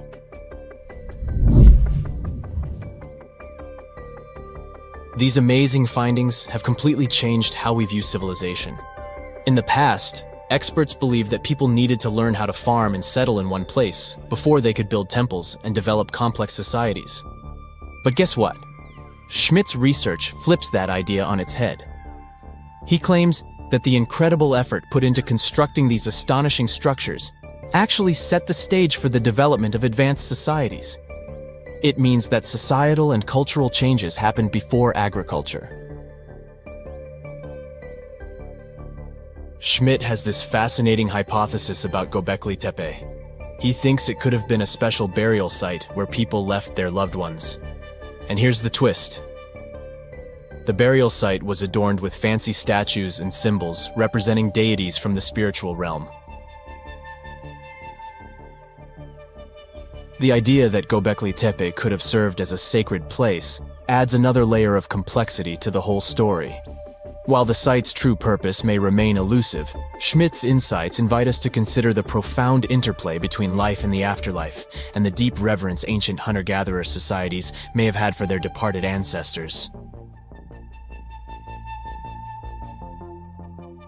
Now let's talk about the stars of the show, the mesmerizing T-shaped columns that dominate Göbekli Tepe. These mysterious structures range from 10 to 20 feet tall and most likely represent stylized human figures. But one figure stands out from the rest, the three-dimensional lion relief. This depiction really fires up our imagination. Why? Because it hints at the possibility that lions roamed Anatolia during the Neolithic period.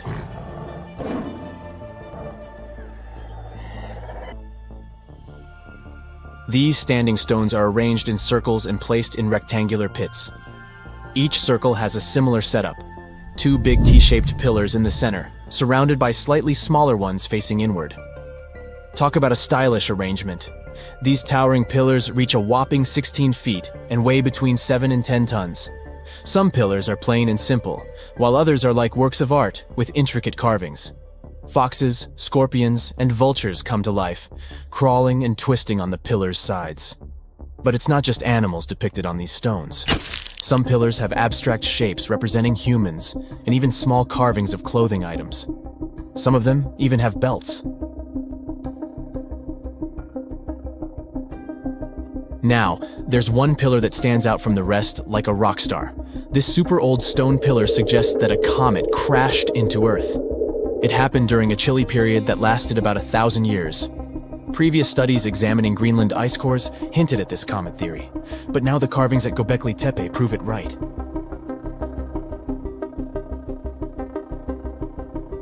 The carvings on the pillars are like a historical comic strip.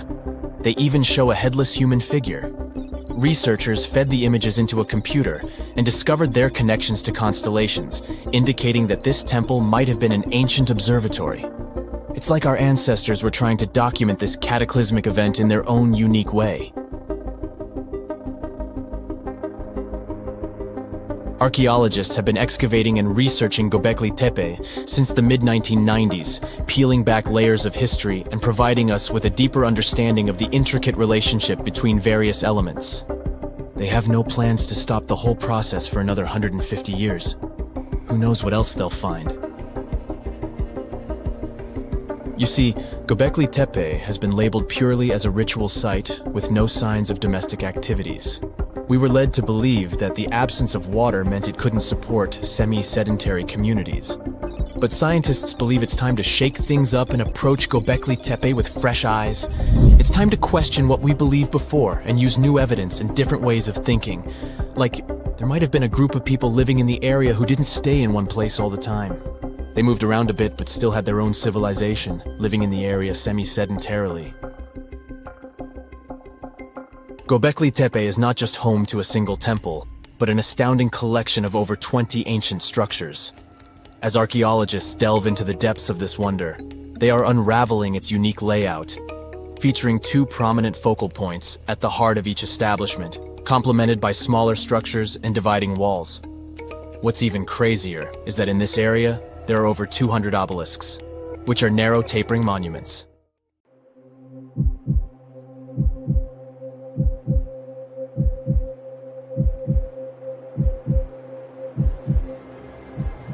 Leave it to people wandering on Google Earth to stumble upon the world's newest and weirdest places ever. Like this mysterious pyramid discovered in Antarctica. Soon enough, the internet blew up with all sorts of theories regarding this unusual shape. Could it be a sign from a different life form? Is this pyramid indeed natural, or is it man-made? For starters, it's not the first time we've discovered a pyramid in the Antarctic. The first one was observed by the British Antarctic expedition in the 1910s and kept secret for a long time. Its discovery being kept hidden only added to the mystery. A second such structure was discovered in 2016, which further increased the interest in the matter. The mystery was soon enough deciphered by scientists. These formations are just mountains. They're located near the Ellsworth Mountains, a range over 250 miles long. So they're just mountain peaks that have broken through the ice sheet. As for their particular shape, it's just a coincidence. Pyramids are found throughout nature. The Matterhorn in the Alps and Mount Ballenstinder in Iceland, for example, are quite similar in terms of shape. As for the official name of these peaks, they're called nunataks, or peaks of rock peeking through a glacier or an ice sheet. Antarctica has way more incredible features, like the fact that it's home of 60 to 90% of the world's fresh water. That's because its ice sheet is the biggest on our planet, stretching across 5.4 million square miles. I'll spare you the calculations, but that leaves only 1% of the continent ice-free. Antarctica's ice reaches 2.7 miles thick at its deepest point, meaning half the height of Mount Everest. Should it ever melt completely, our sea levels would rise to roughly 200 feet. It wasn't always this cold, though. At some point in our planet's history, Antarctica had some average temperatures as the city of Melbourne has today. It took a lot of research, but scientists figured out that Antarctica's temperatures could have reached up to 62.6 degrees Fahrenheit.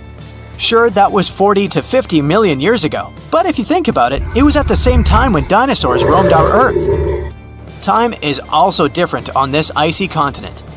All the lines of longitude that help us calculate different time zones merge into a single point at the South Pole. Here, there are 6 months of daylight in the summer, followed by 6 months of complete darkness during the colder season. So, scientists working here stay, on average, in the same time zone they've come from.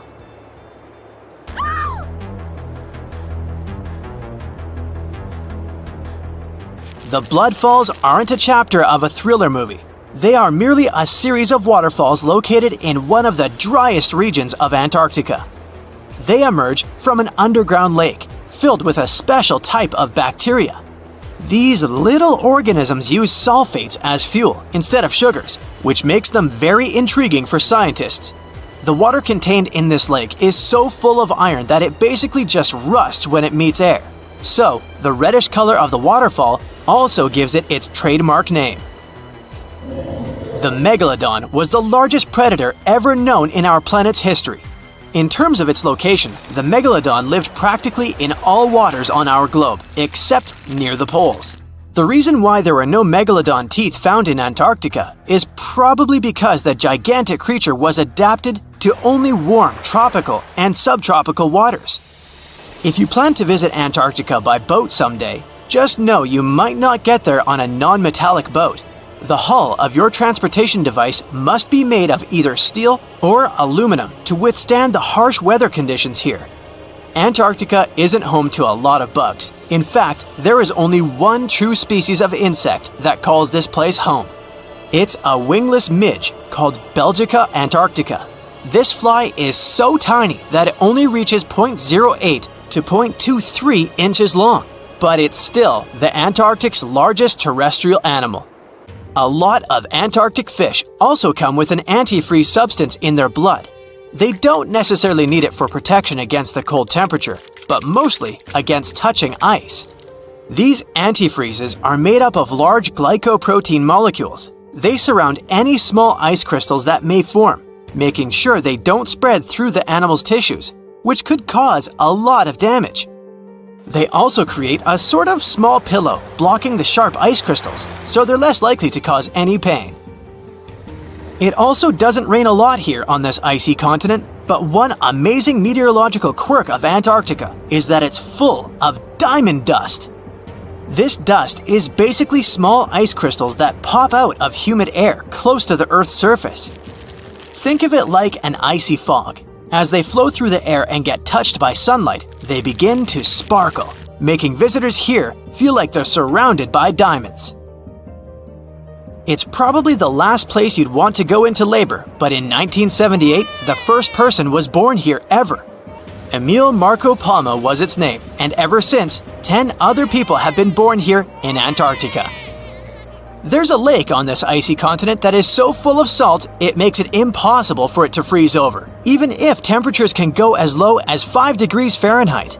That's because pure water freezes at 32 degrees Fahrenheit.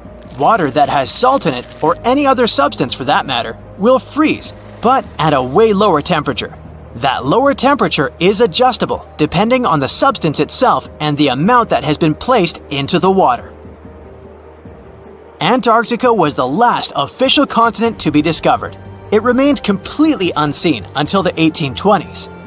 But it took another 20 years to confirm it was actually a continent and not just a group of icy islands. Just because it's really cold here doesn't mean you can't go on a date here. One December night, an American scientist that was posted in Antarctica logged into a dating app simply out of curiosity. He was certain no other profiles would show up, but to his surprise, he found someone soon enough.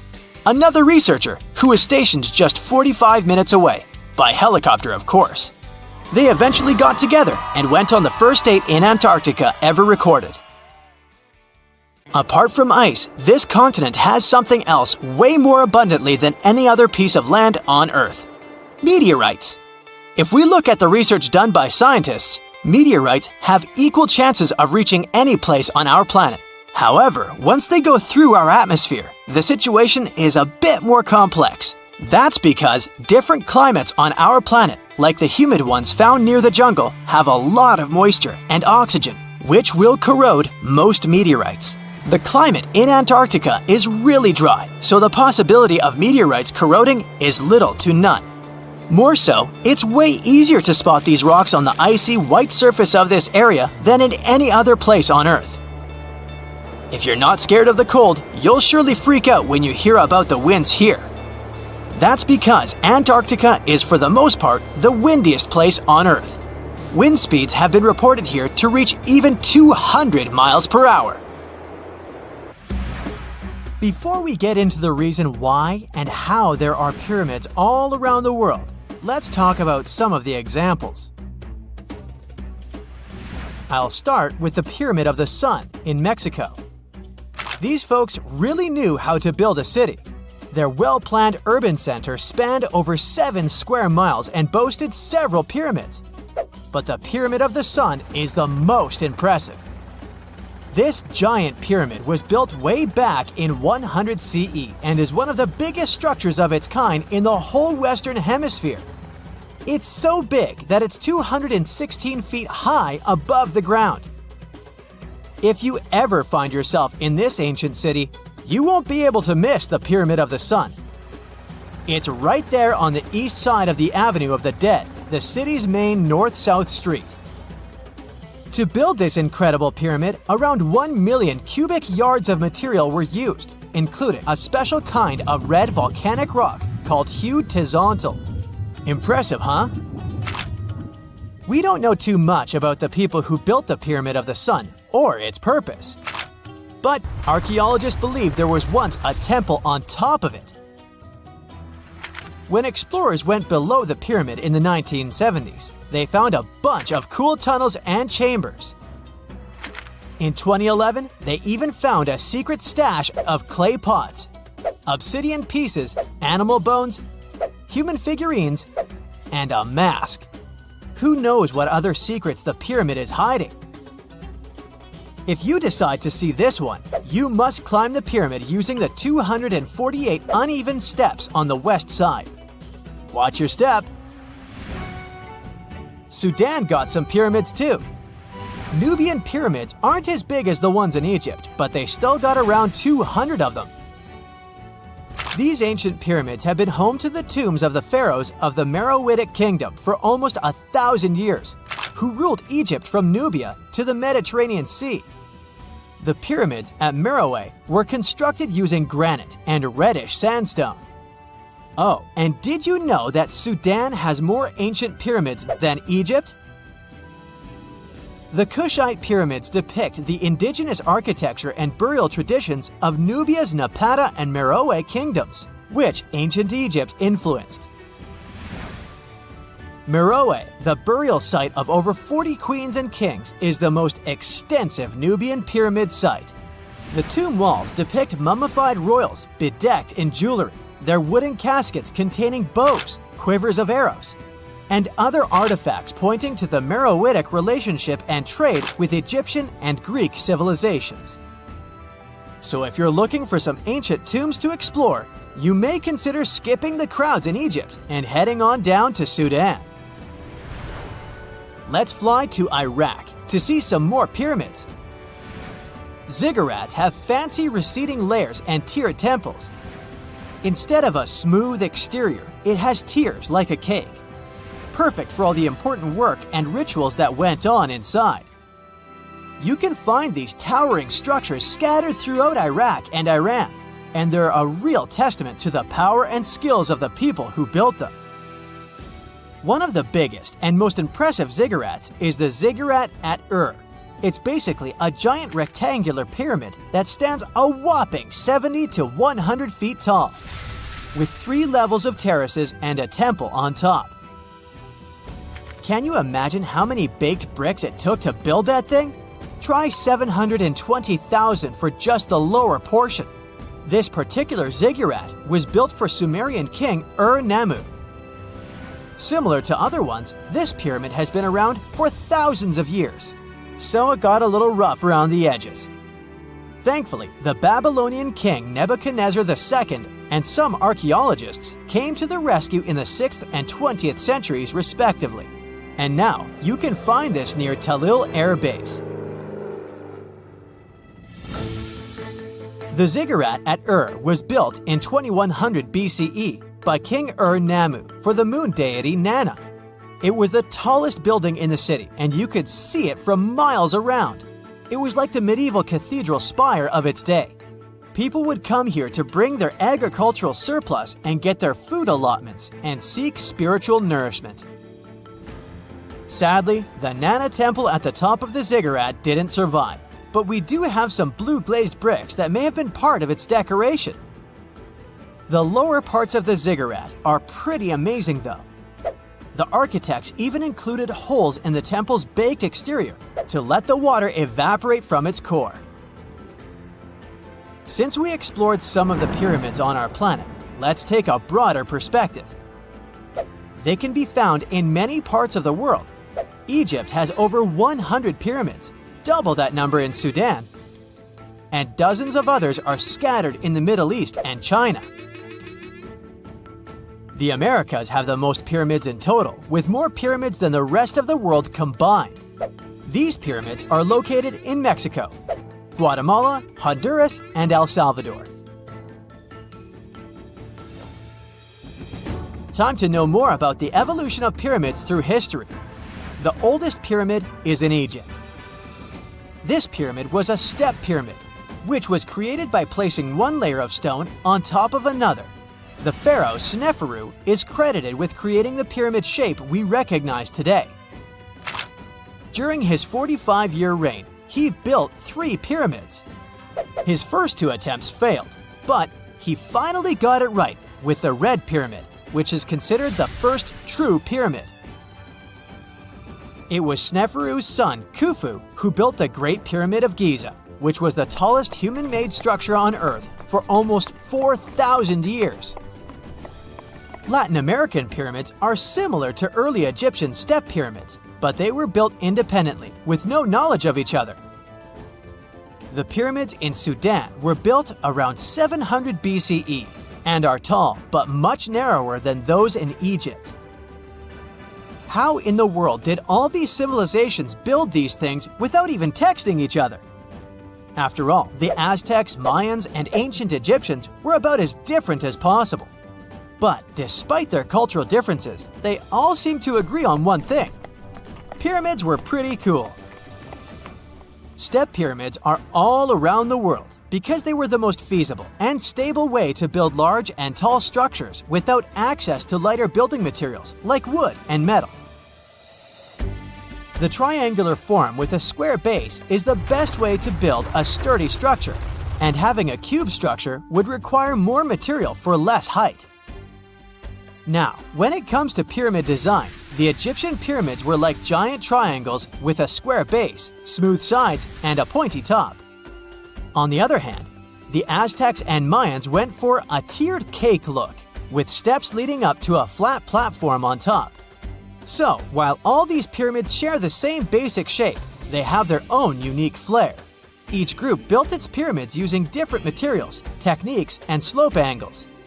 So while they may have been inspired by each other's work occasionally, they were just doing their own thing. Egyptian pyramids had smooth, angled sides that were designed to help the pharaoh's soul ascend to heaven. The Pyramid of the Sun was built over a series of caves that served as a passageway for the deities. The Maya built the temple of Kukulkan in Chichen Itza to honor the deity Kukulkan, usually represented by a serpent. Nicknamed El Castillo, it has 91 steps on each side, plus a platform. That's 365 steps, one for each day of the Mayan calendar. Tell me, Brightsiders, how were pyramids built? To begin with, humans made them, not a foreign race from space that landed on Earth.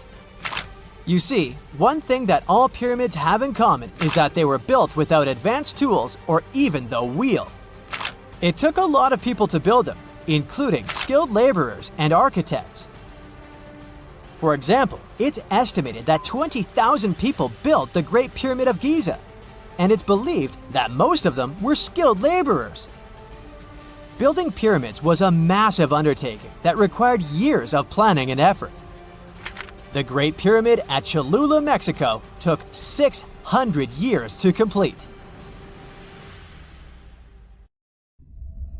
They found the tomb of a royal doctor who lived over 4,000 years ago, a man who held pharaohs' lives in his hands.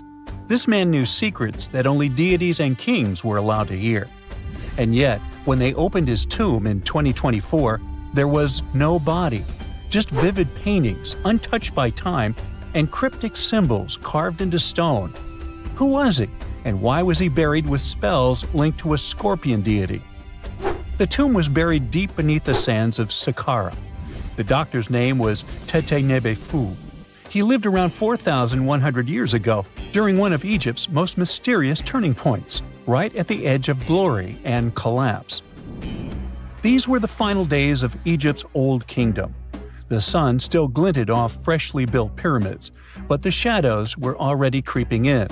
The pharaoh, Pepi II, had ruled longer than anyone before him, 90 years. But by the end of his reign, the country was cracking. The power was slipping, the regional leaders were rising, and the Nile floods grew unpredictable. In this shaky period, the mysterious doctor thrived. His tomb was discovered by a Swiss-French archaeological team in the shadows of old pyramids. The weirdest part was that when they uncovered his burial chamber, they found no body, no golden treasures either. Unfortunately, the tomb had been robbed long ago. But what remained was something even more fascinating: the words and images left on the walls.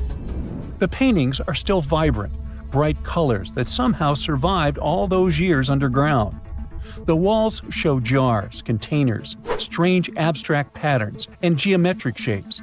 And then there are hieroglyphs, lines and lines of sacred script carved with precision, like someone had poured their soul into every curve.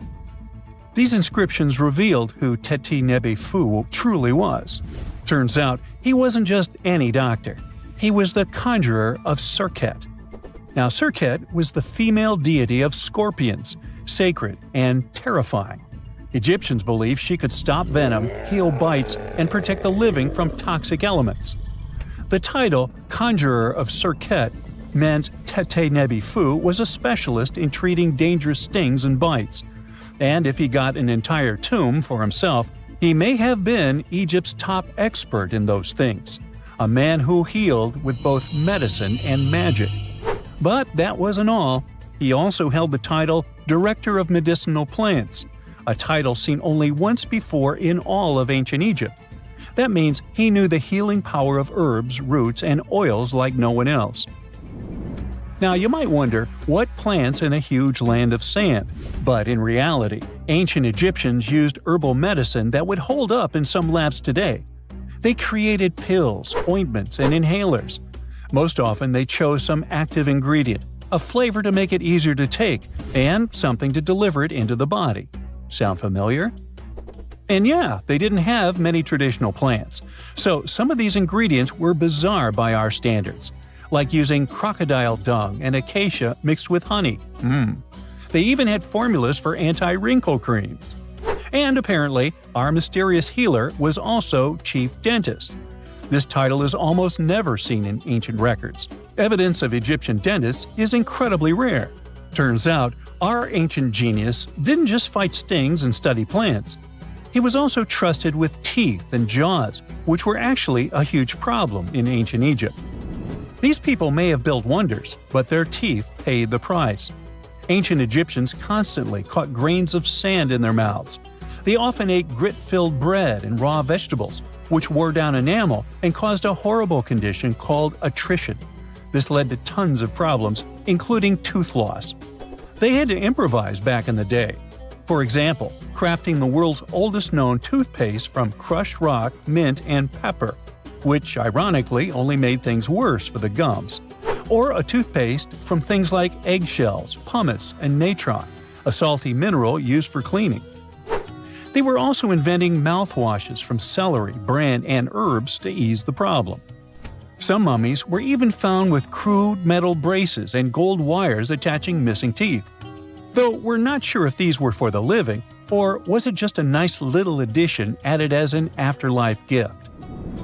So, Tete Nebi-Fu specialized in all these fields. 3 rare titles for one man. Now back in the day, he must have been admired as incredibly knowledgeable. In a world without modern science, he would have been like a sorcerer who knows how some leaf or bark could save a life. That's why archaeologists believe Tete Nebi-Fu wasn't just any doctor. He was, most likely, the royal physician, the one who treated the pharaoh himself. We don't know for sure which king he served. Maybe it was Pepi II, and who knows, maybe that's why the guy lived so long. But if that was the case, Tete Nebi-Fu may have lived through the final moments of the Old Kingdom, watching the Golden Age crumble from inside the palace walls. And then he was buried. The body was looted, or perhaps just lost to time. But the team says they're still studying the tomb, still uncovering the traces of this incredible man. Overall, ancient Egyptians were practicing medicine on a crazy advanced level. Some practices feel familiar even today. They had hospitals, specialists, surgeries, and many more things, even medical schools. Both men and women were allowed to be doctors. They healed with various methods and practiced surgery with actual tools, scalpels, forceps, even sutures. Some doctors treated only the eyes, others the teeth, the stomach, or even what they called the hidden diseases. They knew how to clean and dress wounds, could set broken bones using splints made of wood or reeds wrapped in linen, and even prevented infections. There were even proctologists. They also built the first prosthetics, like a wooden toe with leather straps that help people walk normally again. The oldest known prosthetic is 3,000 years old. Now, the most shocking part is how they actually even tried to remove tumors. A recent study looked at a 4,000 years old skull. It belonged to a man in his 30s. There were signs of past tumors, and around 3 of them, there were marks, surgical cuts made with a metal tool. That suggests someone attempted to remove or study them, maybe treatment, maybe an autopsy. There was another skull of a woman over 50 years old. It also showed similar signs, but with healed fractures from an earlier injury, which is amazing because her treatment might have actually been successful. Being a healer in this society meant something powerful. It meant being a priest, a scientist, and a magician all at once. To ancient Egyptians, medicine was a necessary art, and they treated it with as much reverence as they did their deities. That's because they believed that sickness could be both physical and spiritual. So a doctor could recite a spell while applying a salve, and a lot of their treatments worked. The reputation of doctors in ancient Egypt was so strong that leaders from other parts of the ancient world, like Persia, actually sought them out. Even Homer, the Greek poet, once said the Egyptians were the most skilled healers of all. Of course, their understanding of the human body wasn't perfect. For example, they thought the heart controlled thought and emotion. They also didn't know what the brain really did. But their approach, observe symptoms, diagnose, and treat, well, that's modern medicine. Sure, they prayed over the wound, but they also healed it, didn't they? Their most famous physician was Imhotep. That guy was a true polymath, an architect, priest, and a healer who became so revered he was later worshipped as a deity of medicine. Yep, a human who was so cool they turned him into a deity. He lived 2,000 years before Hippocrates, the so-called father of medicine. And yet, some people joke we should drop the Hippocratic Oath altogether and swear an Imhotepic Oath instead. These people weren't just laying the foundations of pyramids, they were laying the foundations of healthcare.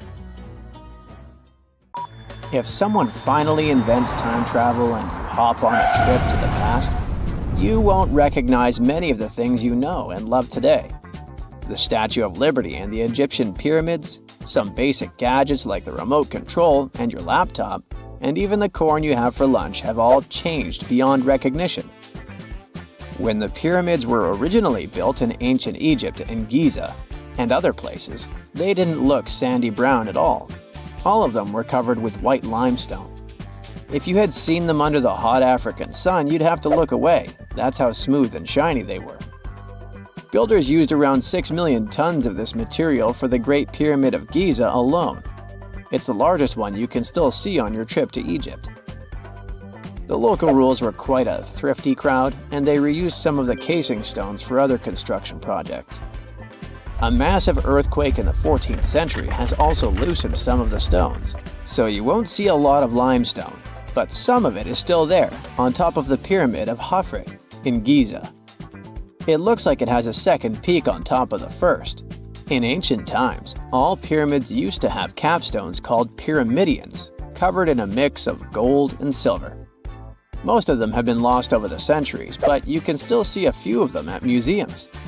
They show images of Egyptian deities. The pyramids were probably modeled after a sacred pointed stone, the benben. It represented the rays of the sun. Now, lifting heavy rocks wasn't so simple without the tech we have today. I guess you'll agree with me if you helped your friends move at least once, and they made you carry the couch. But those smart Egyptians of the past thought of that and chose the pyramid shape. It lets the weight distribute evenly throughout the whole thing. The Statue of Liberty has also had a major makeover since it was first unveiled in 1886. Believe it or not, it used to be a shiny brown color, just like a penny. 20 years later, it changed its color to green. It wasn't a fashion statement, but a chemical reaction. The statue is covered with hundreds of thin copper sheets. When copper reacts with air, it naturally forms a protective layer called verdigris. This layer protects what's under it from corrosion, and that's why statues and other things made of copper, brass, and bronze can last so long. When Lady Liberty first turned green, people in authority decided it would be a good idea to paint it all over. It was way before social media, so you couldn't just drop an angry comment under the post describing the idea. But they wrote about it in the local newspapers, and the public didn't love the idea. Then the Times interviewed a copper and bronze manufacturer, and he confirmed they shouldn't repaint it, because removing the protective layer would mean destroying the statue. Over the years, people have suggested painting Lady Liberty several times, but no one has ever done it. I don't know about you, but I can't imagine that lady in any other color, so I guess it's for the better. You love bananas as much as I do? Next time you enjoy a juicy soft one, remember you gotta thank selective breeding for that texture. The original wild bananas had many large, hard seeds and not so much delicious pulp. And hey, who doesn't like a sugary watermelon? It has a history of over 5,000 years, and it used to have bitter, yellowish white flesh and was really tricky to open. Selective breeding saved the day again, and watermelons got way sweeter.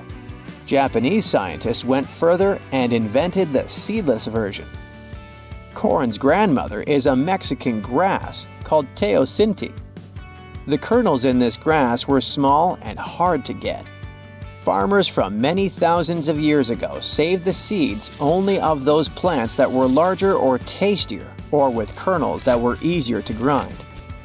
Thanks, my friends, for giving us the corn that's edible and even delicious. And just imagine, wild avocados were so small that they could easily fit in the palm of your hand. The pit in them was so large you wouldn't find much edible material inside. They also had a much harder shell than the ones we're used to. You probably wouldn't get a lot of work done without your beloved computer today, but I can't tell you exactly whom to thank for this invention. The ABC from 1942 is one of the contendants for the title of the first computer. It's short for the Atanasoff Berry computer, named after its inventors at Iowa State University. The ABC weighed over 700 pounds. Yep, yours must be way lighter than that. That big boy consisted of around 300 vacuum tubes and had a rotating drum, a little bigger than a paint can, and had small capacitors on it. A capacitor is a gadget that can store an electric charge, like a battery. The ABC could solve problems with up to 29 different variables to help scientists save some time. Like modern computers, it used binary digits, ones and zeros, to represent all numbers and data. Because of that, it was possible to do the calculations electronically. And now, my favorite part, the ABC finished one operation about every 15 seconds. Just for you to compare, it's millions of operations per second now. Unlike the tech we use today, the ABC did not have a changeable stored program, so the program could only do a single task at a time. An operator had to write down the intermediate answer and then dial that back into the computer. Sounds like another reason to be happy we live in the 21st century. That remote control you use for all sorts of appliances has gone a long way too. Nikola Tesla, who gave us alternating current, designed one of the first wireless remote controls back in 1898. He named his invention teleautomation and demonstrated it on a miniature boat controlled by radio waves. The boat had a little metal antenna attached to it. Tesla sent signals to the boat using a box with a lever and a telegraph key, which was his version of a remote control. Those signals set electrical contacts on the boat into motion and moved the rudder and the propeller, and Tesla was controlling the boat. The concept of the remote control soon spread to other gadgets. The first television remote control followed in 1950. It was designed by the Zenith Radio Corporation called LazyBone. Don't take it personally, please. This LazyBone had a massive cable that was attached to the TV set, and those who tried it didn't fall in love with the invention because they tripped over that cord. I feel your pain, my friends. If you live or work on one of the top floors, you gotta love this one. Meet the first passenger elevator. It traveled at the speed of 40 feet per minute. Not the fastest, I know, compared to today's record, which is 40 feet per second. But hey, it was built back in 1857 in New York and was more of a tourist attraction than a necessity. The elevator had a steam engine hidden in the basement of a 5-story building. 3 years later, they shut it down because the public didn't appreciate it. Otis Tufts filed the first patent for a vertical railway around the same time. His invention included an actual car with a bench inside for people to sit on. Sounds like a great spot to hang out with friends to me. What do you say? Then they started adding elevators to luxurious hotels around the world. They were entire rooms with a rich design, upholstered seats and mirrors on the walls, and sometimes even a small chandelier. There was an obligatory operator who'd close the door and the car would start its super slow ascent. It was still more about style than about speed, so I guess I'd choose the stairs. Everyone loves a good landmark. The Roman Colosseum, the ancient city of Machu Picchu, the Giza pyramids. But have you ever wondered how it once looked? Way back in the days when they were built? Or even in the time they were covered in ivy and forgotten by humanity? Buckle up, because we're heading on a time travel adventure to the world's greatest archaeological sites. Our voyage begins in South America, deep inside the Peruvian mountains. Behold, the city of Machu Picchu. Machu Picchu is a monument to the ingenuity and power of the Inca civilization. During its prime, the Inca civilization stretched 2,500 miles along South America's coastline from modern-day Ecuador all the way down to Chile. And Machu Picchu was located at the heart and center of it. The historic site was constructed at around 7,000 feet above sea level, more or less around 1450 BCE. The gated city consisted of around 150 buildings made of stone. The Incas managed to build temples, houses, and even a complex aqueduct system to irrigate the entire town. And yes, they did all that without the help of wheels or any instrument made of iron. The housing model is somewhat similar to stone houses we see nowadays, with the difference that the Incas didn't use any cement to stick together the blocks of stone. Yet, they fit seamlessly on top of each other. Not only that, the Incas must have developed a rudimentary yet effective anti-earthquake technology, since, in the event of a quake, the rocks would shake without falling out of place. If Machu Picchu had been built today, it would have cost over $70 million to finish the entire thing. The purpose of the site is still a mystery to many historians. Theories suggest that it could have been built as a ceremonial site, a safety base for the Inca people, or even a retreat for royalty. What we know for a fact is that in the 16th century, 100 years after Machu Picchu was built, its population abandoned it, with tree roots taking over the majority of the site and keeping it hidden from humankind for over 4 centuries. It wasn't until the 20th century that the world was reintroduced to Machu Picchu when a Peruvian farmer led Yale University professor Hiram Bingham III to visit the site. Since then, Bingham and many other explorers dedicated their lives and research to studying the archaeological wonder of Machu Picchu. Now, for the next stop on our time-traveling vehicle, the city of Pompeii in Italy. Pompeii has crowded our collective imagination for many years. The eruption of the Mount Vesuvius volcano in 79 AD and the destruction of an entire city is hopefully not something that will happen again. But I bet you're wondering, what did Pompeii look like on its last day? It took 18 hours for Pompeii's streets, markets, houses, and forums to be buried under millions of tons of volcanic ash.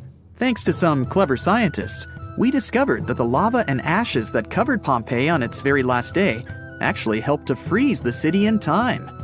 Different from ice, the cloud of ashes did not preserve the city intact, but as the items disintegrated over 2,000 years, they left voids under the earth. Archaeologists found that if they filled these voids with plaster, the shape of the buried city would soon reveal itself. And that's exactly what happened.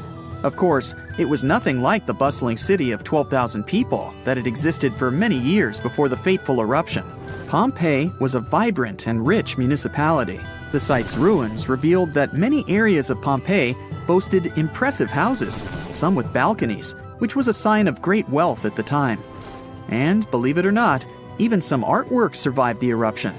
Archaeologists found well-preserved frescoes and murals of mythological creatures, all indicating that members of the high society lived there. Ruins show the city even had thermal baths and showers made with luxurious materials. Oh, and apparently, the people of Pompeii had amazing teeth. Yes, archaeologists could see even that tiny level of detail from the plaster molds they recovered from underground. Still in the Italian territory, we find one of the world's biggest tourist attractions, the Roman Colosseum. It was built as an amphitheater during the reign of Emperor Vespasian, around 70 AD. It wasn't until 80 AD that Vespasian's son, Emperor Titus, inaugurated the Colosseum. The monument was something to behold, with 157-foot-tall walls, over 80 entrances, and the capacity to host 87,000 people. All social classes and groups were welcome at the Colosseum, and this partly explains why it flourished for so many centuries. During the decline of the Roman Empire, around the 6th century AD, the Colosseum started being neglected and abandoned. The monument was looted, and some of its columns and stones were used to build infrastructure elsewhere. Only 1/3 of the original Colosseum still remains, and if it's big now, imagine what it once was. Greece was home to one of the world's largest empires. At the height of this empire, literally and historically speaking, more or less 2,400 years ago, the Greeks built a citadel known as the Acropolis. The Acropolis, which is composed of historical buildings, is considered to be one of the biggest landmarks of Western civilization to date.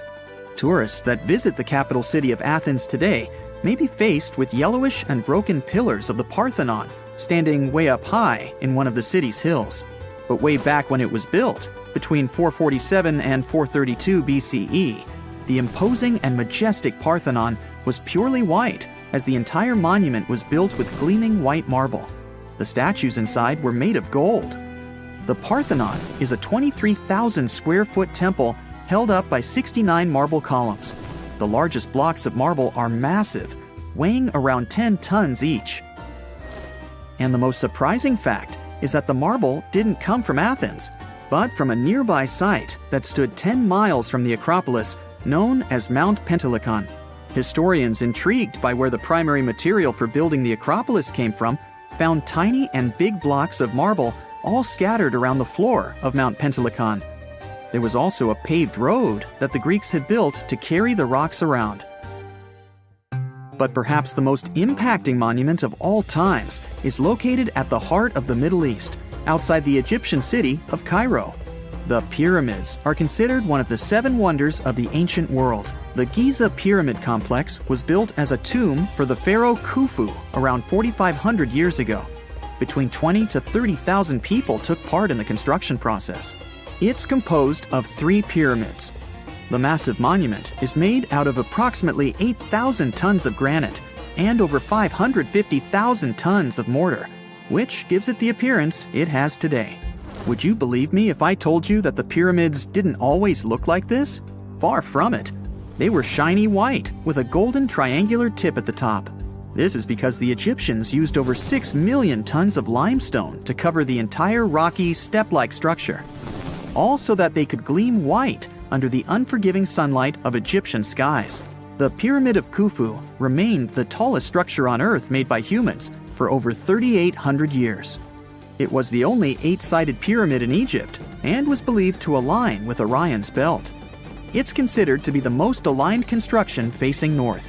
In 1979, it was inscribed on the UNESCO World Heritage List. Let's head on down to the Indian city of Agra to quickly visit the Taj Mahal. You may know it as the Taj, but it can also be called by its more endearing name, a teardrop in the cheek of time.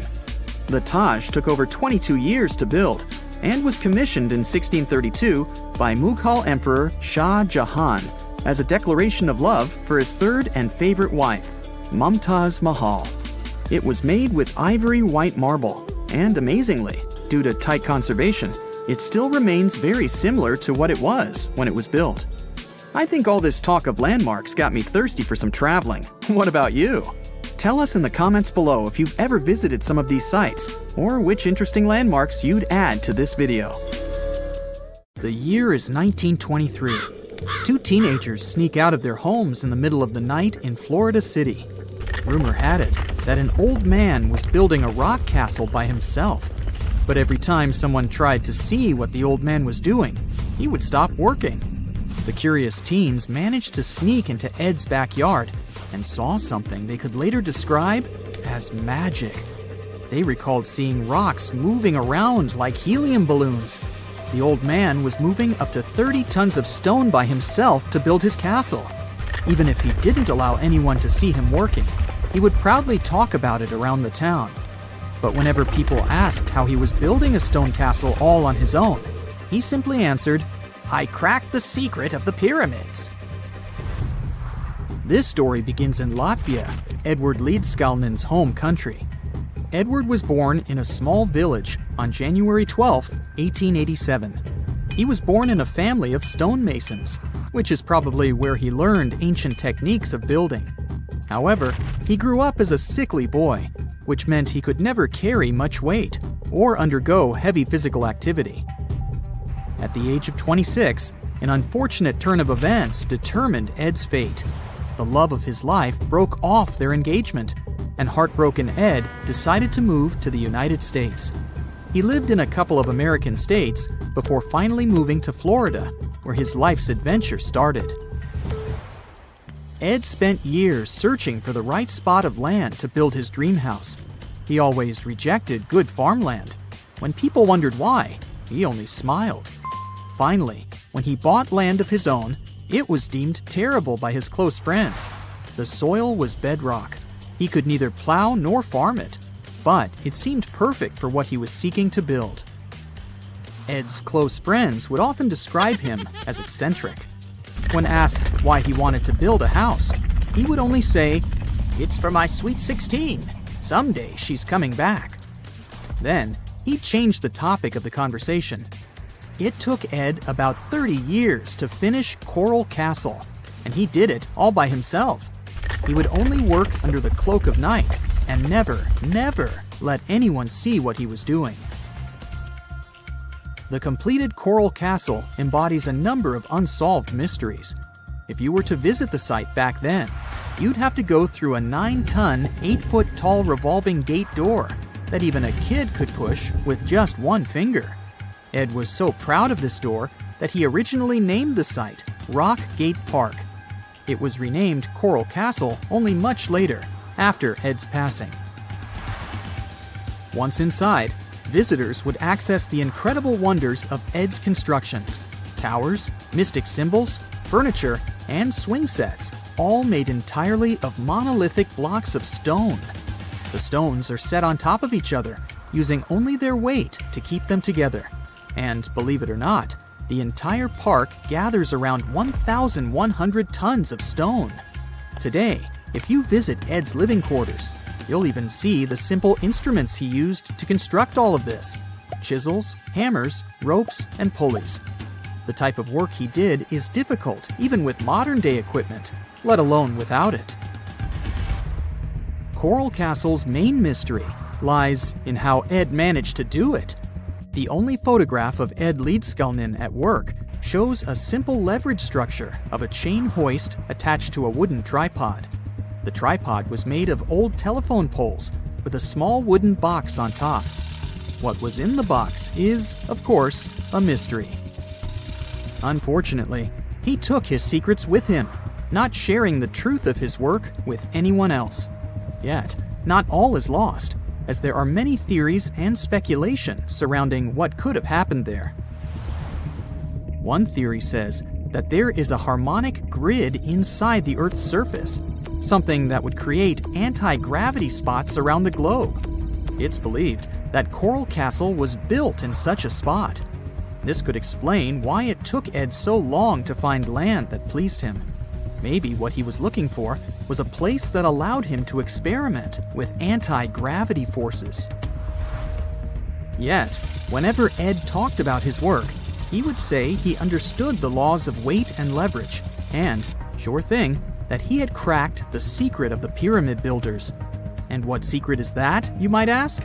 According to Ed himself, it has to do with magnetism. He even published a pamphlet called Magnetic Current. There, he explains that every object has magnetic particles inside of them. A person just needs to understand where they are located inside such objects. This way, objects can be lifted and moved around without much effort, just like moving something heavy underwater.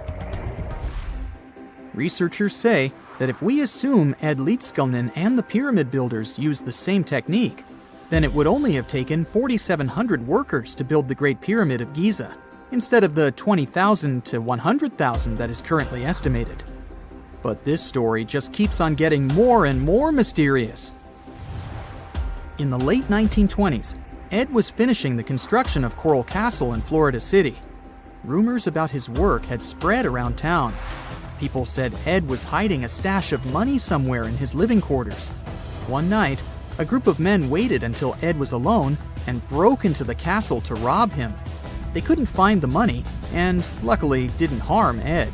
But in the following days, he decided that it was best he moved out of that land. Of course, he took more than his toothbrush along with him. Ed decided to move the entire Coral Castle to another land, 10 kilometers away from where he had built the park. Legend says he hired a truck driver and asked him to swear secrecy about what Ed intended to do. He asked the driver to look away while Ed loaded the truck by himself, moving all of the rocks without any help. With the truck loaded, Ed and his castle moved to Homestead, Florida, where the park is located until this day.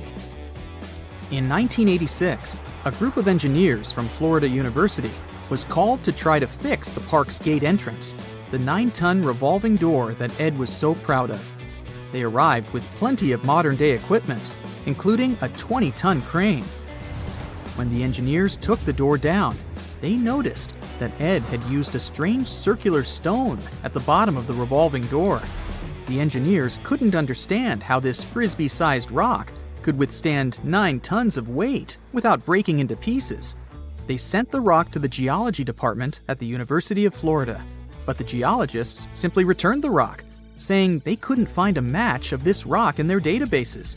They couldn't determine its origin. The engineers put the 9-ton gate back into place, trying to use other techniques. At first, it didn't work without the base rock Ed had originally used.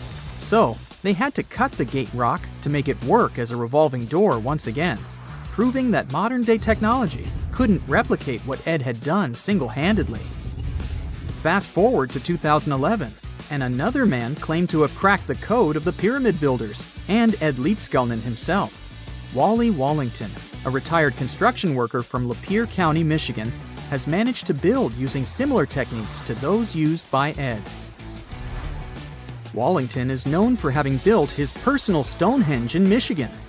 He is said to have used simple machines, such as levers and counterweights, moving around multi-thousand-pound concrete blocks. Unlike Ed, Wallington has shared his techniques with the public. Multiple videos are showing the clever engineering he built from very simple materials. It sure is impressive. The man has moved his entire barn into another property just with the help of simple tools. However, there is no way to prove that these were the same techniques used to build Coral Castle. To this day, the secrets of Coral Castle haven't been unraveled. But hey, we can always keep trying to solve it. Okay, what if I tell you that the extraterrestrials we all imagine as little green men may actually look like very normal Earthlings and chill in Europe? This is the Iberian Peninsula, and people living there are under suspicion. Ooh. Here's the reason. Somehow, parts of the most important artifacts that the Iberian civilization called Treasure of Valena are made of metal that simply can't be found on Earth, because it's metal from a meteorite. Now let's tackle this step by step. This is the artifact itself, and it's composed of 59 different objects. Bowls, bottles, and bracelets. Is there a pattern there with all those bees? In total, the find weighs around 20 pounds, of which 18 pounds are 23.5 karat gold. Now, if you're not a metal specialist, I'll clarify it for you right away. For comparison, 23 karat gold is 95.8% pure gold, so 23.5 karat is even purer. The remaining percentage goes to other metals to help add strength and durability to the precious alloy. There was also silver, iron, and amber in that set. The artifact could have been pretty straightforward, but for these two, let's call them imposters. Look at this wrought iron bracelet and this hollow hemisphere. Can you see that? Those rusty lines on the hemisphere and the overall weird color of the bracelet do stand out, since everything else is made of purest gold. This all started back in 1963, when a researcher noticed a dark leaden metal among the shiny bowls and bottles. The metal was shiny in some areas and covered with a ferrous-looking oxide that was mostly cracked. Now, just so you understand, gold does not usually act this way. Gold is one of the least reactive of all metals, so it won't even tarnish, let alone rust. To figure out where this suspicious iron came from, researchers turned to mass spectrometry, which checks out the mass-to-charge ratio of molecules. Their findings showed that the nickel in the iron is similar to that found in meteoritic iron. Simply put, the bracelet and the hemisphere are of extraterrestrial origin. Ooh. Now, the exact age of the trove is hard to determine, yet it's crucial. We need to know the exact age to see if it coincides with the start of the Iron Age in the Iberian Peninsula. If it does, then no further questions here. But if it doesn't, well, it's, at the very least, weird, if not suspicious. So there's this three-age system. It comprises the Stone Age, then the Bronze Age, and then the Iron Age. The Stone Age is of no importance here, so let's compare the Bronze and the Iron Ages. The Bronze Age began when it was realized that combining copper and tin produced a material that was more durable than either metal alone. This era was all about major upgrades in tools and weapons, but two standout inventions were writing systems and the wheel. Then came the Iron Age. This time was all about slowly bringing iron into everyday life. Iron was way easier to shape into cool designs than bronze. Now, this was a big deal because iron, especially transformed into steel, provided significant improvements in all aspects of life. Tools became lighter, cheaper, and stronger compared to their bronze equivalents. You get it? Good. So, researchers have long debated whether the treasure dates back to the post-Archaic era or the latter part of the Bronze Age. The most recent study claims that those artifacts were created in 1400 to 1200 BCE, and something really doesn't add up. First off, the Iron Age began around 500 years after these artifacts were crafted. Plus, ancient craftsmen couldn't know back then how to work with metals that landed on Earth approximately 1 million years ago. And while the dates are really hard to explain, there is a logical explanation for the craftsmanship. The theory here is that those metal workers simply had access to the fallen meteorite, and thus, they could study it well and discover its properties before using it for decorative purposes. They could have figured it out through trial and error, and once they knew exactly how to work with this extraterrestrial metal, they proceeded to adorn the artifacts with it. Plus, there were the Phoenicians, who contributed to their craftsmanship. Now, it's true that the Iberian people have been processing metal and making pottery long before the Phoenicians settled on the peninsula. But the arrival of new metalworking techniques and the introduction of the potter's wheel enabled them to produce better quality goods much faster than before. So, we figured out the extraterrestrial origins of the Iberian artifacts. But guess what? This area is still under suspicion. The reason for that is the language they spoke. You see, for most modern languages people use today, there will always be some proto-language. Say for Italian, Spanish, and French, it's Latin, hence their similarities. But wait, Iberian was largely spoken where modern Spain is, so why isn't Spanish similar to it? Well, the truth is, no language today is similar to the Iberian. Maybe only the Basque language, but it's because of some similarities found in their numerical systems.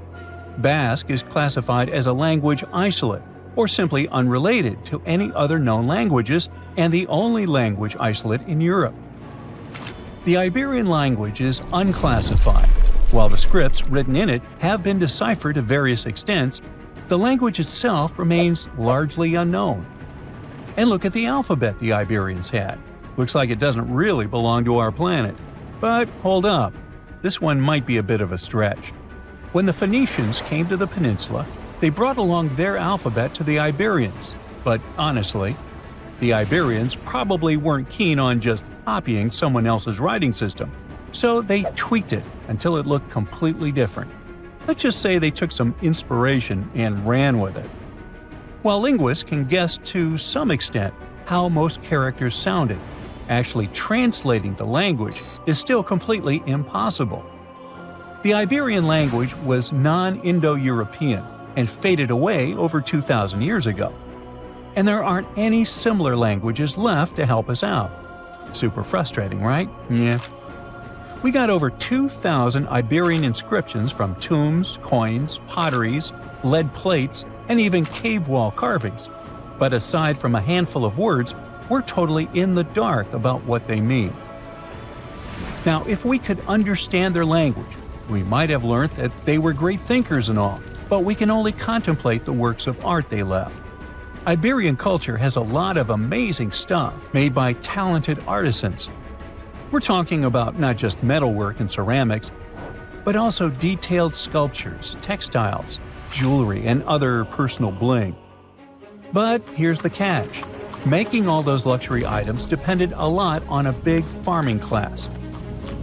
At the heart of Iberian society, most folks were involved in farming and taking care of livestock. Depending on where you were, the types of farming varied. For example, up in the north, they were all about growing grains, while down in Valencia, they focused on producing olive oil and other agricultural aspects. In the west, raising animals was the name of the game. Still, we don't have much information about the day-to-day lives of the many people doing this essential work. Yet, on the flip side, we know a lot about the upper class of Iberian society, who control these agricultural resources and hire the artisans. By the 7th century BCE, we start to see a group of Iberian princes who were living the good life, trading with the Phoenicians, and enjoying fancy luxury items. You can spot this elite class in their burial practices. Cremation was the go-to method for funerals among the Iberians, and wealthy individuals were often found in cemeteries with all sorts of lavish goods and funerary sculptures that give us a peek into the fashion and hairstyles of the rich. Interestingly, starting in the 6th century BCE, there was a noticeable drop in the number of recognizable burials, which suggests that these elaborate funeral customs became more exclusive to a small elite. Meanwhile, the fate of the majority, farmers, artisans, soldiers, and laborers, who made up a big chunk of the population, remains a bit of a mystery. It used to be a pretty advanced civilization, but it vanished without a trace. Researchers think it could have been due to some massive earthquake, but so far, we don't know for sure. We all know some iconic symbols. The Statue of Liberty screams USA. The Eiffel Tower represents Paris. And this mask? Undoubtedly, it's Tutankhamun's, right? Sometimes it feels like historians have squeezed every last drop out of the King Tut story. But guess what? The most obvious details often slip right under our noses. Like the fact that this famous mask didn't actually belong to him, nor was it ever meant for him. Stick with me for the details. Can we get a close-up of that mask? Thanks. See those holes? Yep, they're for earrings. And no, it's not that they had anything against jewelry, but back in ancient Egypt, earrings were typically worn by high-status women or kids. Now, if you know your history, you might say, but Tut was a boy king, wasn't he?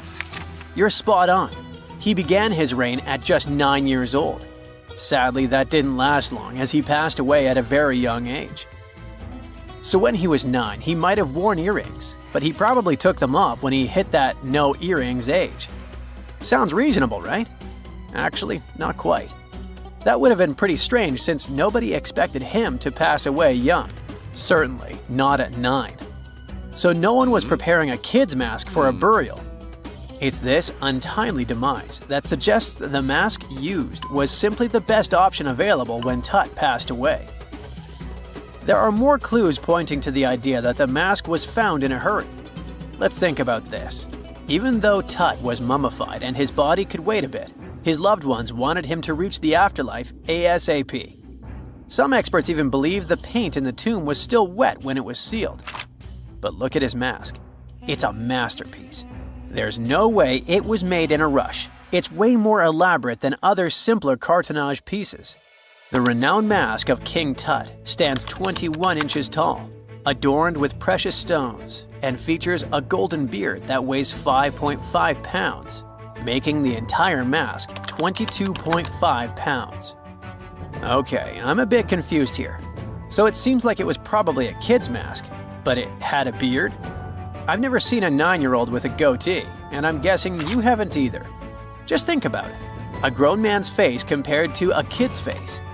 Fun fact for you, our faces pretty much stopped growing at the age of 16, so by 19, Tut would have definitely had the face of an adult man.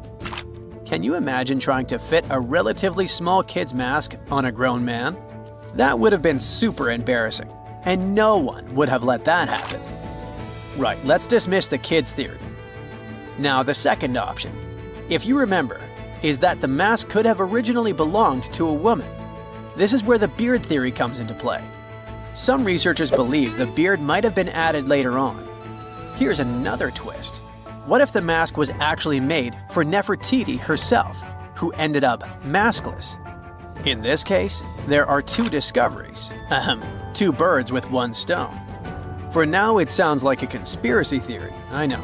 But let's give it a shot and delve deeper into the details. So, Tut passed away in around 1323 BCE, probably due to malaria.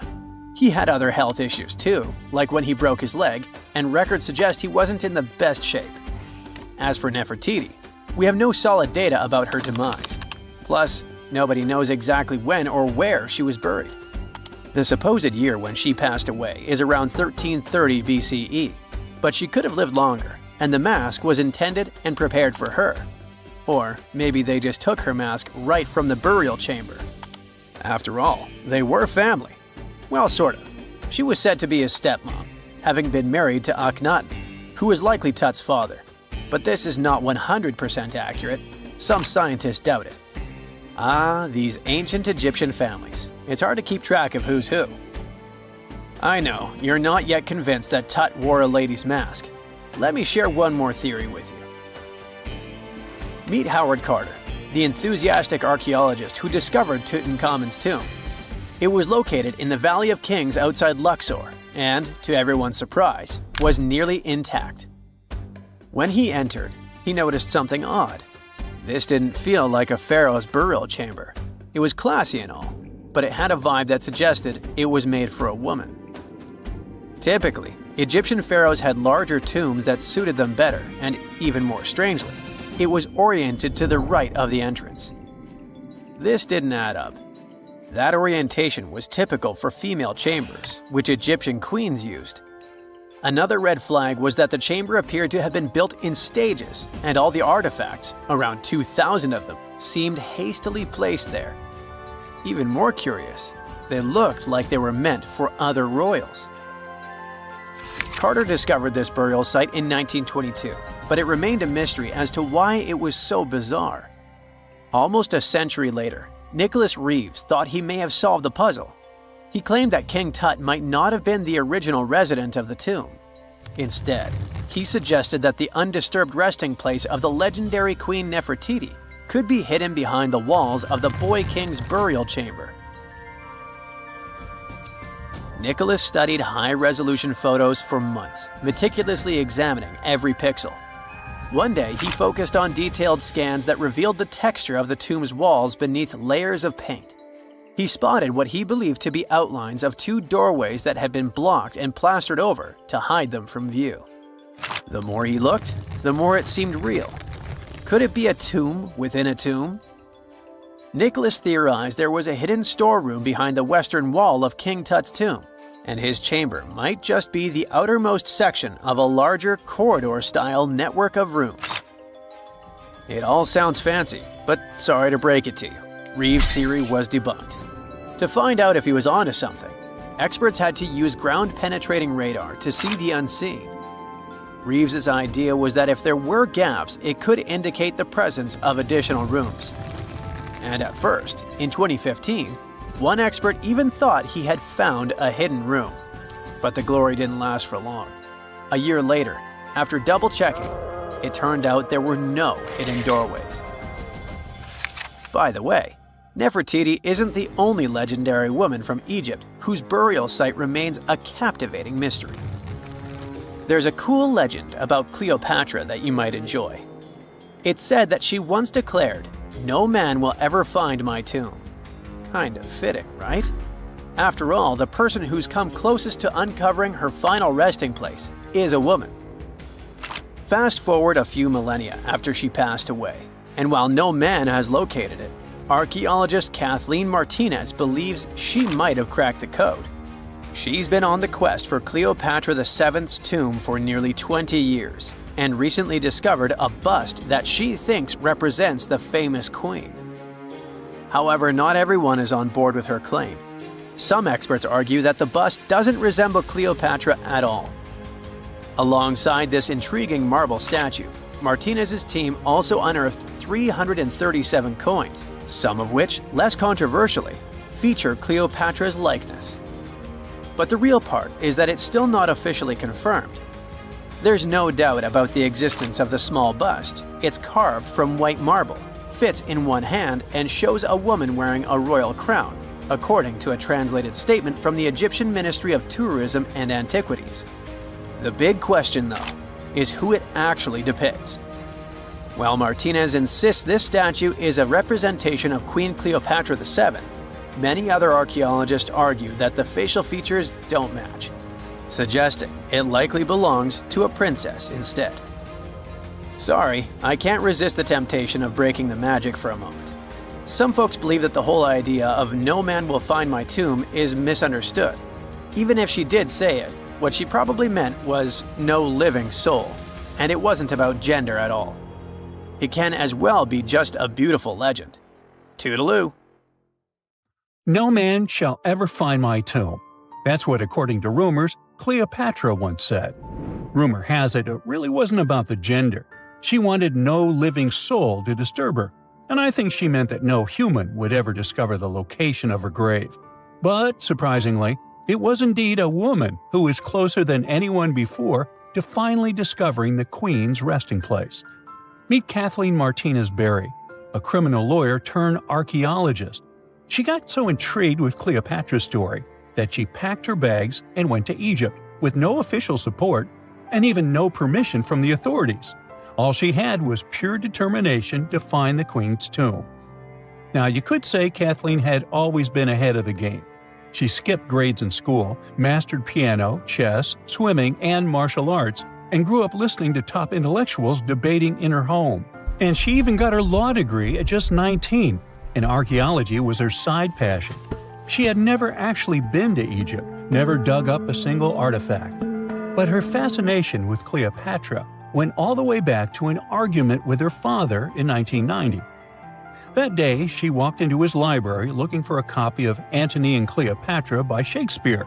Her dad, Fausto Martinez, a professor and legal expert, casually called Cleopatra a seductress. Kathleen wasn't having it. She fired back, arguing that history had been totally unfair to Cleopatra. The Romans, she said, wanted to destroy her reputation, and for centuries, people had just believed their version of the story. The debate went on for hours, and in the end, her father admitted maybe he had judged Cleopatra too harshly. That conversation changed everything for Kathleen. From that day on, she read every ancient text she could find, especially Plutarch's account of Cleopatra and Mark Antony. The more she learned, the more convinced she became that Cleopatra wasn't just some queen who fell for the wrong guy. She was a genius, playing a dangerous political game to keep Egypt independent. And the more she read, the more she started thinking, what if everyone had been looking for Cleopatra's tomb in the wrong place? That thought stuck with her. When she was caring for her second child, she earned a master's in archaeology. Multitasking. That reignited an obsession that would take over her life, uncovering the truth about Cleopatra. Even though most experts believe that Cleopatra's tomb, along with the final resting place of 13 other Ptolemaic rulers, lies somewhere beneath modern-day Alexandria, Dr. Martinez has a different idea. She believes Cleopatra was buried at Taposiris Magna, an ancient temple dedicated to Osiris, the Egyptian deity of the afterlife. But she still needed an ancient foundation plate. These plates, about the size of a smartphone, were placed beneath important temple structures and often contained inscriptions explaining when and why the temple was built. If she could find a plate that confirmed the temple was dedicated to Isis, Cleopatra's patron deity, she'd have solid proof that this was the right place to look. Nothing could deter Martinez. She excavated the entire temple site, digging deeper than anyone before her. Her team found coins with Cleopatra's name and face stamped on them. It meant Cleopatra had a direct connection to this site. Then, they uncovered something even more interesting: a tunnel used to bring water to people, leading straight from the temple into the Mediterranean Sea. So, if parts of the temple had already sunken into the water, could Cleopatra's tomb be down there too? Martinez needed proof to convince Egyptian authorities to let her search underwater. And, against all odds, she found the missing foundation plate. On it, the pharaoh offered a large area of Nubia to deity Isis. That was it, the confirmation she needed. The temple was indeed dedicated to Isis, proving her theory wasn't just speculation. If one temple was on land, Martinez suspected the second temple, possibly Cleopatra's tomb, had collapsed into the sea. She needed help from experts in underwater archaeology, so she reached out to Robert Ballard, the guy who discovered the Titanic. With support from the Egyptian authorities, she and her team began exploring the waters off the coast of Alexandria. And what they found was mind-blowing. Underwater, they discovered massive stone structures, some standing 6 to 10 feet tall, right where the coastline would have been thousands of years ago. They also found basalt blocks, the same material used in the statues from the first temple. That meant one thing: those weren't just random rocks. They were the remains of a lost city, buried beneath the sea for centuries.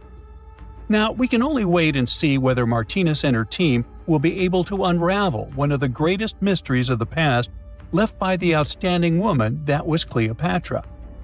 Here's some backstory.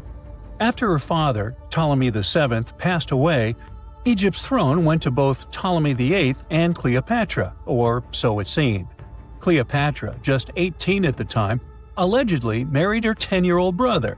Yeah, ancient royalty had some different customs, though there's no solid proof of that. But sibling love didn't last long. Young Ptolemy decided he wanted all the power for himself and tried to push Cleopatra out. Forced to flee the country, she didn't just sit around feeling sorry for herself. She raised an army, ready to march back and take what was hers. That's how, at 21, she was already in the Sinai Desert, leading an army and planning her return to the throne.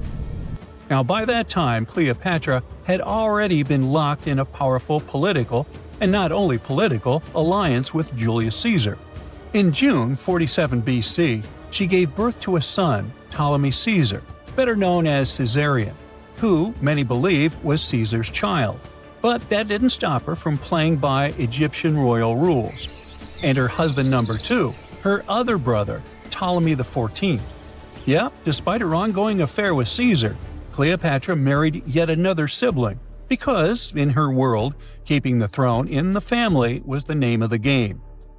Now, marriage aside, Cleopatra's bond with Caesar stayed strong. She even traveled to Rome with Ptolemy XIV for a state visit. But instead of playing the role of a dutiful queen, she stayed in Caesar's private villa by the Tiber River.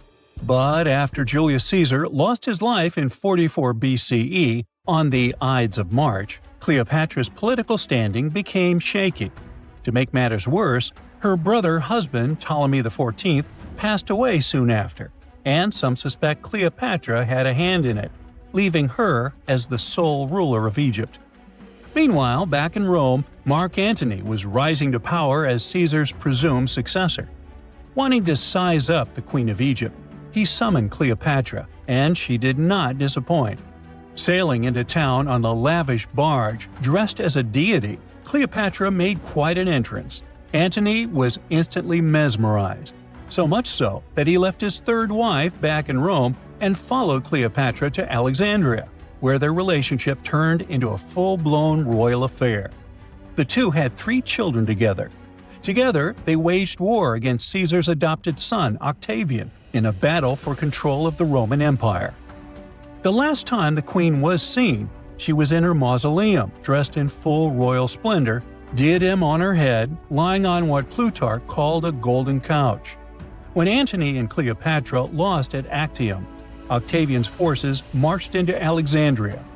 Cleopatra apparently knew the end was near, so she locked herself inside her mausoleum, surrounded by gold, silver, pearls, and priceless art.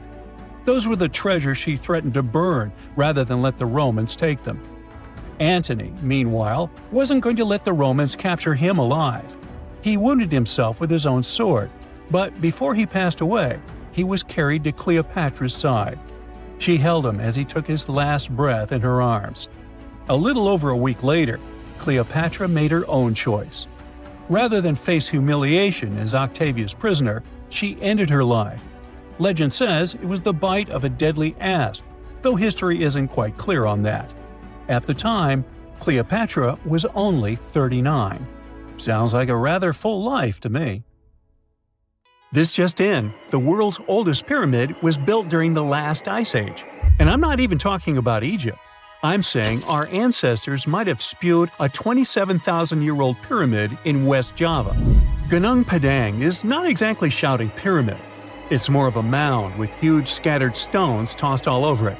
But local people seem to revere it, and they have for centuries. It wasn't until recently that the Indonesian authorities decided to excavate a bit deeper to see what all the fuss was about. They ended up finding the remains of a human settlement. It was rather unexpected, since the mound is pretty high up. This excavation could only prove there were humans in the area as far back as 45 BCE, which sounds reasonable. It was up to an Indonesian geologist named Donny Hillman to prove that Gunung Padang is the world's first pyramid. He used all sorts of new technology to support his claim.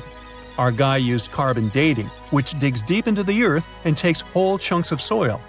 He found layers and layers of constructions, like he was digging up Rome and finding ancient buildings buried in the ground.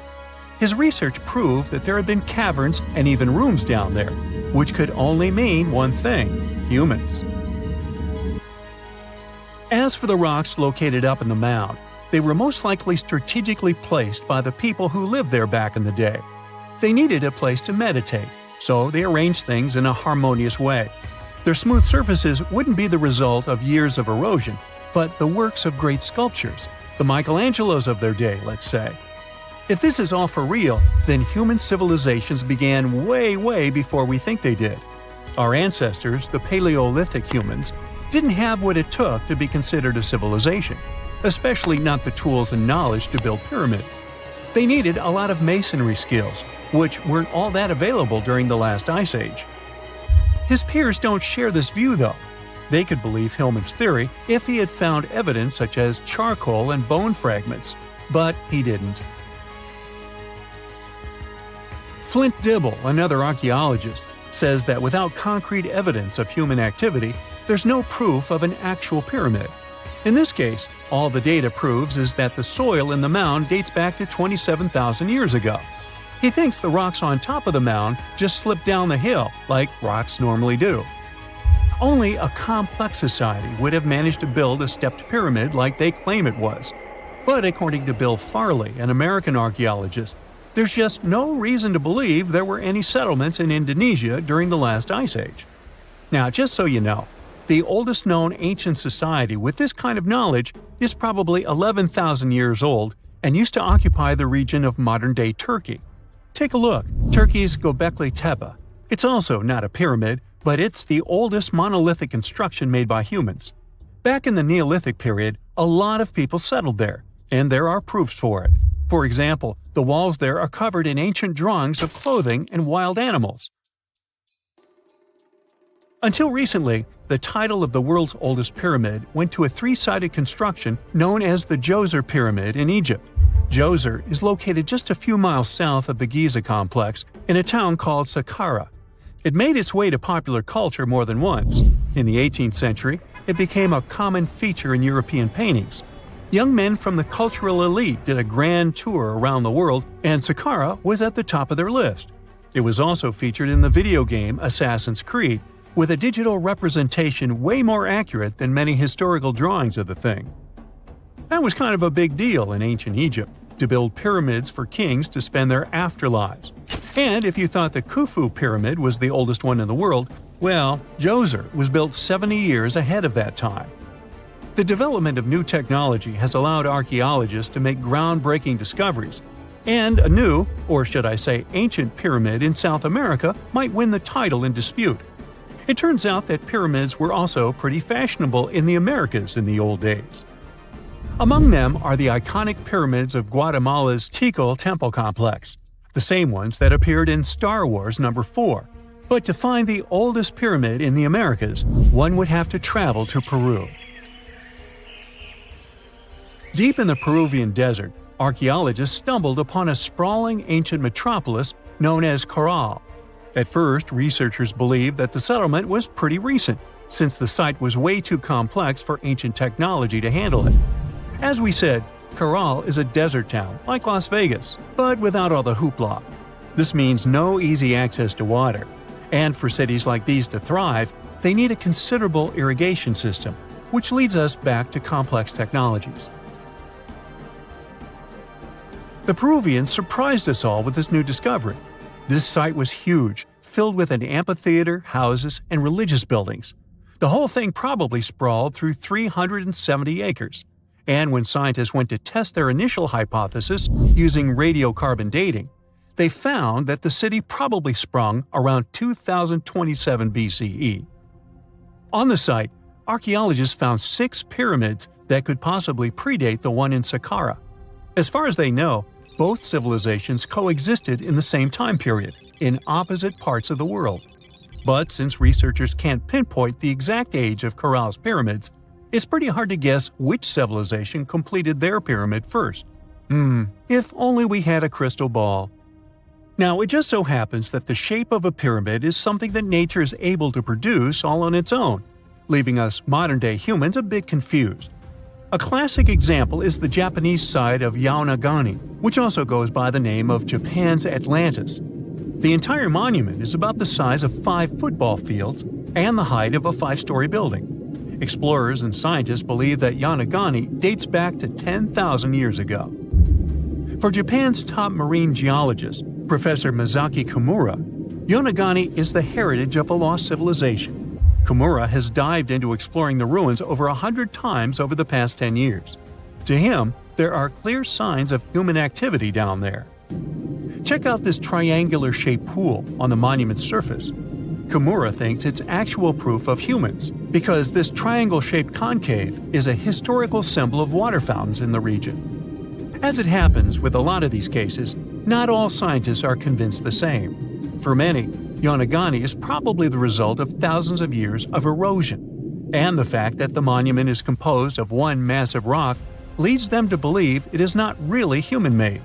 Sure, these huge basalt columns may look like the ruins of a palace, but they're most likely the result of the intense volcanic activity in the region. And speaking of natural formations that really look like a human made it, a pyramid on Mars has been a hot topic lately. Humans have been keenly trying to prove that there is life on Mars for quite some time.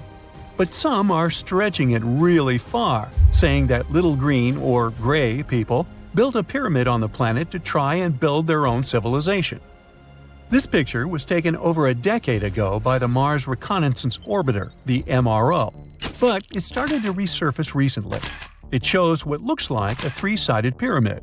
Some people claim that the smooth side of the pyramid could only be the effect of otherworldly work. Then science comes along and explains that Mars is home to one of the deepest canyon systems in the whole solar system. The so-called pyramid is located in what is known as the Kandor-Chasma region. This Martian region has a bunch of similar formations that are nothing more than the result of erosion. Nothing supernatural going on there, apparently. Scientists have recently discovered Leonardo da Vinci's hidden passages under a medieval castle in Italy. They followed a newly found 15th century sketch by the creator of the Mona Lisa and found one of the unexplored architectural wonders from the age of the Renaissance. Construction of the Sforza Castle started back in 1358, but it was destroyed about a century later during a local crisis. Then, in 1450, Francesco Sforza, the Duke of Milan, decided to rebuild it on the old ruins. After he passed away, his son Ludovico took over and kept improving the castle. He brought in some of the best artists of the time, including Leonardo da Vinci, to decorate its walls. We can still see Leonardo's frescoes today in the Room of Wooden Boards. While he was working at the castle, da Vinci also recorded some historical underground passages hidden beneath the outer wall. The drawing, dated between 1487 and 1490, was found at the Institut de France in Paris. The sketch is highly precise, and it proves that Leonardo was really interested in fortification design and was great at documenting existing structures. Historical records show that Ludovico ordered the building of an underground passageway that led straight to a basilica, where his wife was buried. Ludovico married Beatrice in 1491, and they had a happy but tragically short marriage, as Beatrice passed away while giving birth in 1497. The Duke locked himself away for weeks, grew a beard, and wore only black clothes while he was mourning his beloved wife. The secret tunnel may have stretched over a half a mile and would let Ludovico visit her grave in private. It could have served as an escape route if the castle was ever under siege. The existence of the tunnels remained one of the mysteries of the Renaissance for years, as no one knew for sure they were there. But now, scientists finally uncovered the secret history. They used a combination of ground-penetrating radar and laser scanning to build up an accurate 3D model of all the structures under the castle. They found the tunnels da Vinci alluded to in his drawings, and it looks like they may have only been a small part of a whole system of historical underground passages. The goal is to create a complete digital twin of the castle that will not only show all the preserved constructions, but also the ancient ones that are no longer visible. They also plan to add augmented reality to the virtual paths to let visitors discover Leonardo da Vinci's hidden passages.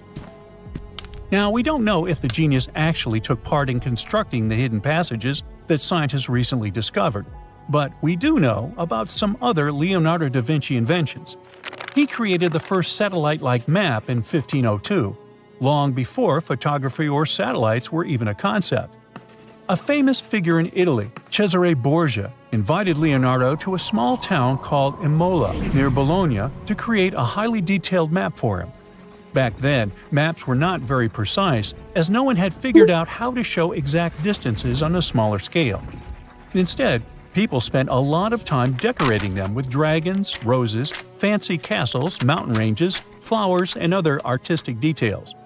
These maps look more like beautiful paintings meant to be displayed, rather than practical tools for navigation. But Cesare Borgia wanted something truly functional, and Leonardo managed to create something revolutionary in the field of cartography. If you compare satellite images of Imola today with Leonardo's map, the similarities are striking. He captured every alley, curve of the streets, roadways, and even the exact sizes of the buildings. And he did it all by hand, using just a pencil, ruler, compass, and several of his own clever inventions. To gather all the necessary data, the genius walked through the streets for weeks using a large wheel that spun as he moved, recording the distance with a cable. Using the magnetic compass, he determined precise directions. He also developed a tool called the bussola, which measured angles inside a circle. With this, he could track the exact turns of each street and the size of the intersections. He figured out the distances between houses and major roads. Then, back at home, he used his notes and calculations to draw the map to scale with incredible precision. In his work, Da Vinci also used a technique developed by Florentine humanist Leon Battista Alberti. He created a mapping method where you could place an entire city inside a circle using polar coordinates. At the center of the city, 8 straight lines met, representing the main directions of a compass. Leonardo used this system to divide the town into 8 sections. He didn't overlook even the smallest buildings, which made his map one of the most advanced of its time. The Italian genius had a big dream to build a machine that could let people fly. He studied how birds, bats, and kites moved through the air and designed a special flying machine. He believed that if he could copy their movements, humans might be able to soar like them. Da Vinci's design looked a lot like a bat, with two large pointed wings that stretched over 33 feet wide. He planned to build the frame from lightweight pine wood and cover it with raw silk to make it strong but not too heavy. The person flying it would lie on their stomach on a wooden board in the center. To make the wings flap, the pilot had to pedal a crank with their feet, which was connected to a system of rods and pulleys. There was also a hand crank for extra power and even a headpiece to help steer. As the person moved their hands and feet, the wings would flap and twist, just like a bird's. But there was one big problem. Humans aren't strong enough to make the machine lift off the ground. Even though it might have worked once in the air, there was no way for a person to get it flying on their own. Leonardo probably realized this, but his amazing idea still inspired flying machines that came centuries later. Da Vinci was way ahead of his time with many of his inventions, but his idea for a humanoid robot was especially futuristic. He was working under the patronage of the Sforza family, the one that had those ancient tunnels of Italy built. The genius designed a mechanical knight that could move its arms, turn its neck, and even open and close its mouth. Da Vinci had good knowledge of anatomy and the mechanics of body movements that helped him. His unusual creation used an external system of cables. A hand crank set it in motion, and there was also an internal gear-driven mechanism. About 450 years later, Da Vinci's detailed sketches of the robotic knight were rediscovered in the 1950s.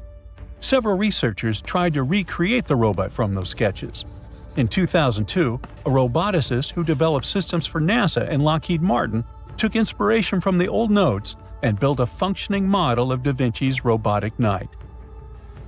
Another design Leonardo created for Duke Sforza was a special kind of bridge that could be taken apart and carried easily.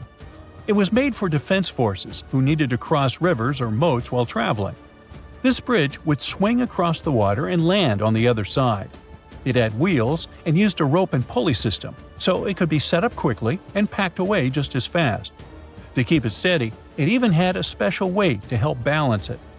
Leonardo wrote in his notes that the bridge was light yet strong, and he designed several bridges like this for the Duke. One of his other designs was a bridge that could be built very quickly, and the defense forces would move across multiple rivers. As scientists continue to study Leonardo da Vinci's hidden passages, they reveal new chapters in human history. Who knows what other unexplored architectural structures they will find? Miles and miles of yellow sand, treeless mountain ridges, and scorching hot sun over your head. And suddenly, something you'd never expect to come across in a barren desert. A small group of overexcited people. They're as happy as you would be if you had won a lottery.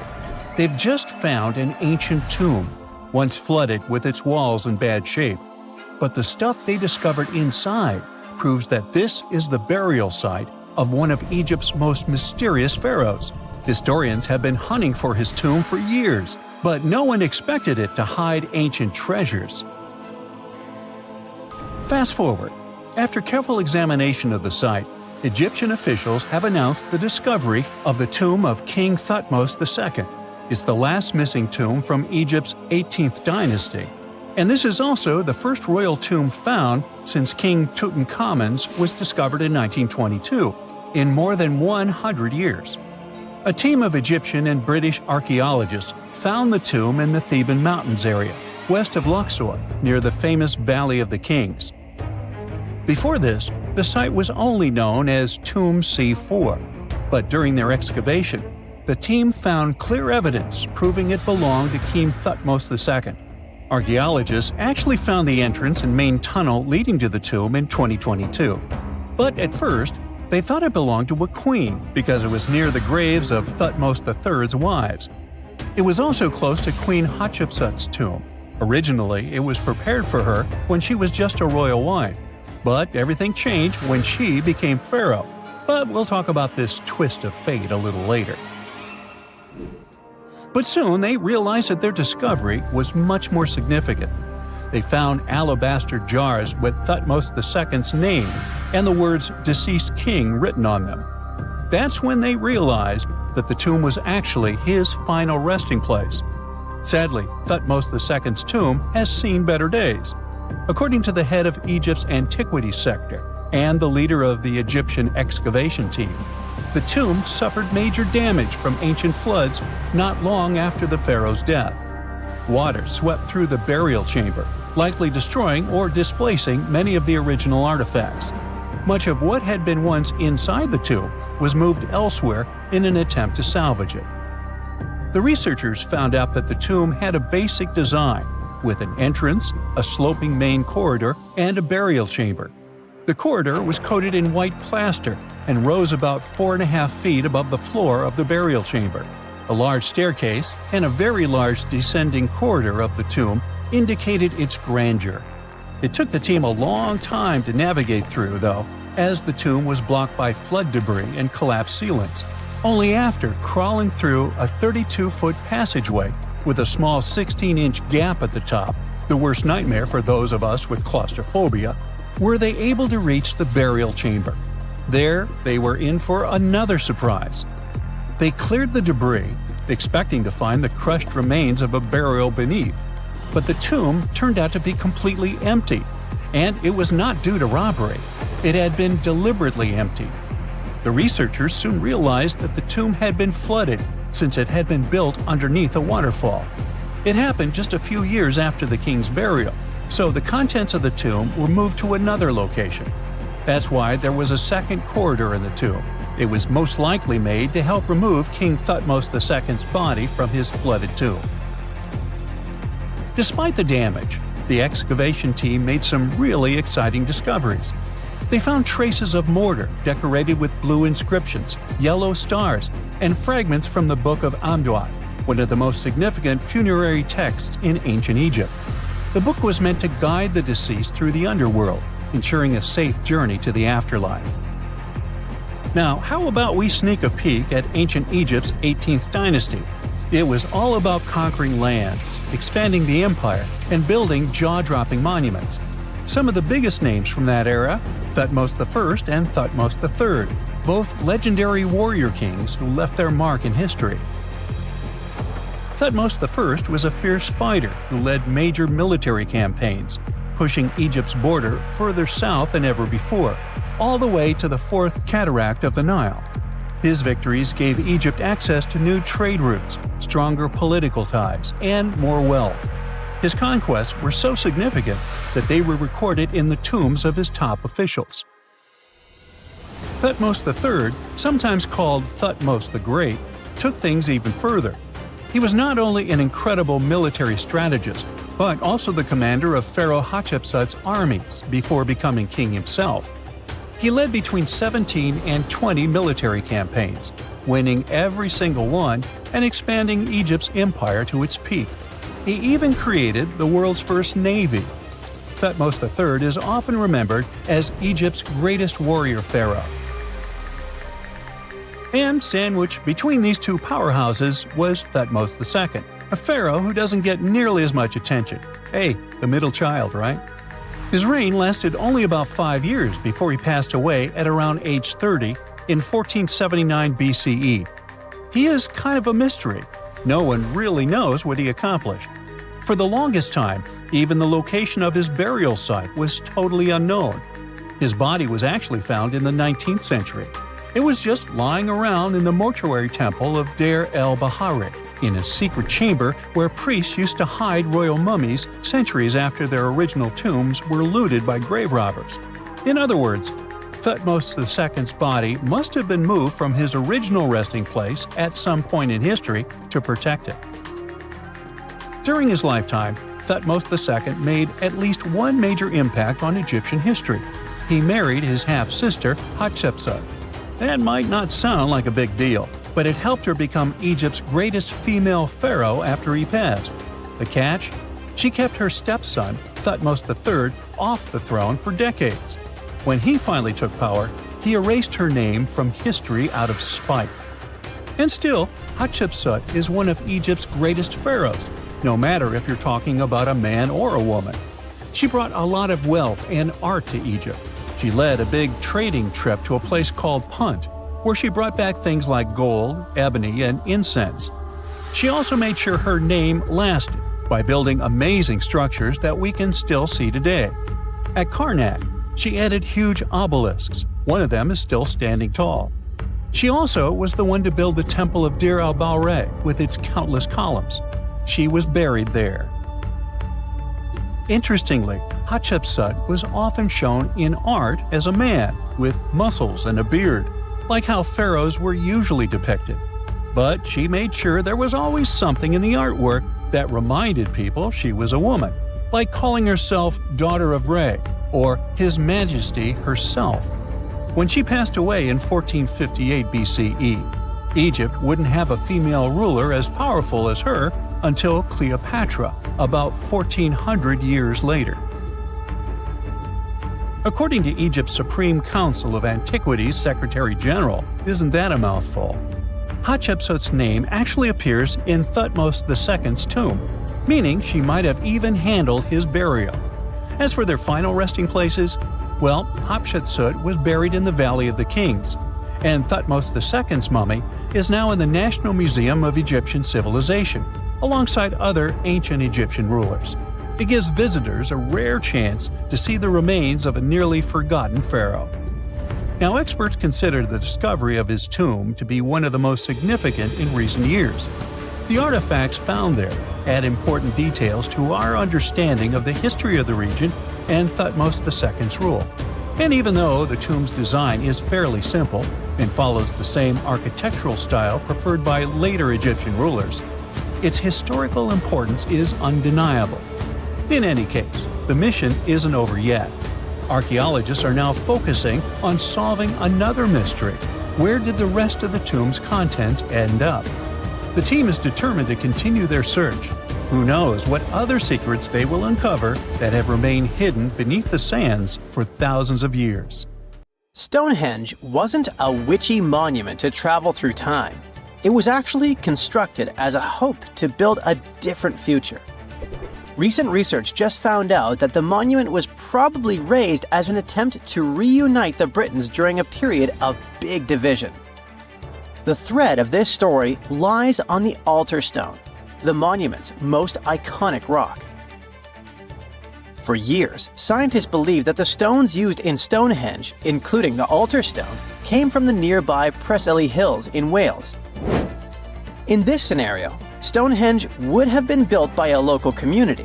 That is, Neolithic people who would have found easy-to-access materials to build a ceremonial mound, a sundial calendar, and a final resting place, all in one. Things changed when another discovery was made. In 2018, leading-edge research pointed that the altar stone actually came from the River Tay region in northeastern Scotland, which is located over 400 miles away from Stonehenge. Scientists found similar rocks as such in Scottish monuments. You see, the altar stone is a recumbent stone, laying on its side. Many of the rocks were found in ceremonial stone circles in Scotland, and they are unique to this region. When this discovery broke through, it got archaeologists thinking. Maybe Stonehenge wasn't just a local project, but a wider collaboration between different tribes and communities across Britain. To understand this, we need to rewind to around 3000 BCE. That's when Britain still wasn't a unified country per se. Rather, it was a patchwork of tribes such as those coming from southern or eastern Europe, each with their own customs and beliefs. As an island, Britain's population changed many times. Britain was mainly composed of farmers who descended from people from the Middle East and arrived on the land around 6,000 years ago. This group thrived in the area until 2500 BCE, when another group coming from the regions of the Netherlands and Germany started to appear. These ones, also known as the Beaker people, were responsible for the large population turnover that Britain experienced during the Neolithic period and the years that followed. The Beakers were called so because of a specific type of pottery they used to make and bury their loved ones with after their passing. It's possible that the original dwellers of the land didn't like it that their land was being repopulated. And what researchers suggest is that Stonehenge was this attempt to reunite the original Neolithic farmer population and regain some type of identity control over their land. They would have invested a lot of time and energy in bringing the altar stone all the way down from Scotland, without the help of wheel technology, for example. You see, the wheel had already been invented in Lower Mesopotamia, but since there was no Wi-Fi at the time, the Brits weren't aware of this technology until much later on. This whole territorial crisis could have driven locals to use their resources to move the altar stone to Salisbury Plain in England, in order to reunify the land. You see, Stonehenge wasn't built in one go. Its history dates to around 3000 BCE. That's when the monument was just a circular ditch and bank, known as a henge. Inside, they placed wooden posts and possibly totem-like carvings. This version of Stonehenge wasn't about rocks yet. It was more of a ritualistic place and possibly a final resting place. They found several cremation pits from this period, making it the oldest resting place in all of Britain. It was only around 2600 BCE that the blue stones came around. The naming might be a bit misleading since they're not literally blue rocks. They have a bluish tinge to them when they're freshly broken, hence the name. These smaller rocks probably came from the Preseli Hills in southwest Wales, which is about 150 miles away from Stonehenge. Some researchers say that the ancient ones believed that blue stones had healing qualities. So we can maybe guess why they went through all of the trouble to move them from Wales to Salisbury Plains, huh? A little bit later than that, circa 2500, that's when we start having the Stonehenge we know and love today. That's when the Sarsen stones started to arrive. The Sarsens are Stonehenge's huge stones. I mean, each Sarsen can weigh around 25 tons. That's as much as 3 African elephants stacked together. The Sarsens make that iconic outer ring circle. Supposedly, that's also when the altar stone was moved from Scotland directly to the heart of Stonehenge. The altar stone is the largest of the blue stones used to build Stonehenge. Today, the altar stone lies recumbent at the foot of the largest trilithon of the monument. In case you don't know, the trilithons are the horizontal stones used to form those famous arches we see today. And here's where the story takes a twist. For nearly a century, scientists believed that the altar stone came from the same area as the blue stones, the Preseli Hills in Wales. It made sense back then. If you're already hauling stones from Wales, why not grab a special one to be the so-called altar? Except that theory started crumbling in 2018, when a team of researchers decided to dig deeper. They used advanced geochemical analysis to pinpoint where the altar stone's sandstone actually came from, and it turns out it wasn't Wales. Instead, the results pointed north, specifically to the Orcadian Basin in northeastern Scotland, 400 miles from Stonehenge. This revelation changed the whole script of Stonehenge's story. How would they move the rocks, you may ask? Well, there's an old theory known as the ice road that suggests that the rocks were moved by natural icy pathways that formed during the winter. This way, they could slide the rocks down all the way to Stonehenge. But hey, if we're talking about a distance of over 100 miles, that's not too realistic. Anyways, this theory was debunked because it was warmer back then than it is today. There's also the river theory that suggests that the rocks were floating along the river from the quarry to the site. But if we're talking about Sarsen rocks, they're too heavy to float. So there goes this theory. What we're saying is, no one knows how the rocks were moved. Another interesting info came from all the research done in Stonehenge. A recent laser survey of the stones revealed the different stone working methods used and has shown that some parts of the monument were more carefully finished than others. In particular, the northeast side and the inner faces of the central trilithons were finely dressed. FYI, a trilithon is one of Stonehenge's most famous shapes. It's when 2 huge monoliths receive a third one on top of them, connecting the two together. This fancy word is just Greek for having 3 stones. But anyway, the bigger question, and maybe why Stonehenge is so famous, is why it was built in the first place. You see, Stonehenge's entire layout seems to have been carefully planned to align with the movements of the sun. The monument's architecture is particularly attuned to the solstices, the shortest and longest days of the year. During the summer solstice, the sun rises perfectly in line with the heel stone, casting light straight into the heart of the stone circle. A spectacular, almost magical sight that surely wowed its ancient audience. But it's the midwinter solstice that seems to hold a special connection to the altar stone. As the sun sets on that day, its light aligns with the altar stone at the center of Stonehenge. To the builders of Stonehenge, this alignment may have symbolized more than just celestial precision. It likely carried profound ancestral and spiritual significance. The altar stone, illuminated by the setting sun, could have been seen as a bridge between worlds, connecting the living with their ancestors, the earth with the cosmos, and the present with the eternal. In a world without calendars, clocks, or weather apps, the solstices were everything. They marked the rhythm of life, guiding agricultural cycles and spiritual rituals alike. So Stonehenge wasn't just about the stones or the people who built it, but perhaps a way to honor their ancestral roots in an ever-changing world. You're walking down the street. You see a strange-looking antique shop called Ageless Trinkets of Mr. Bright. You're curious, so you enter there. You take a look at all the weird stuff. Suddenly, an old folded parchment paper catches your attention. It's a world map, but something's off with it. Instead of showing the countries as you know them, it shows the locations of 4 mythical lost worlds and civilizations.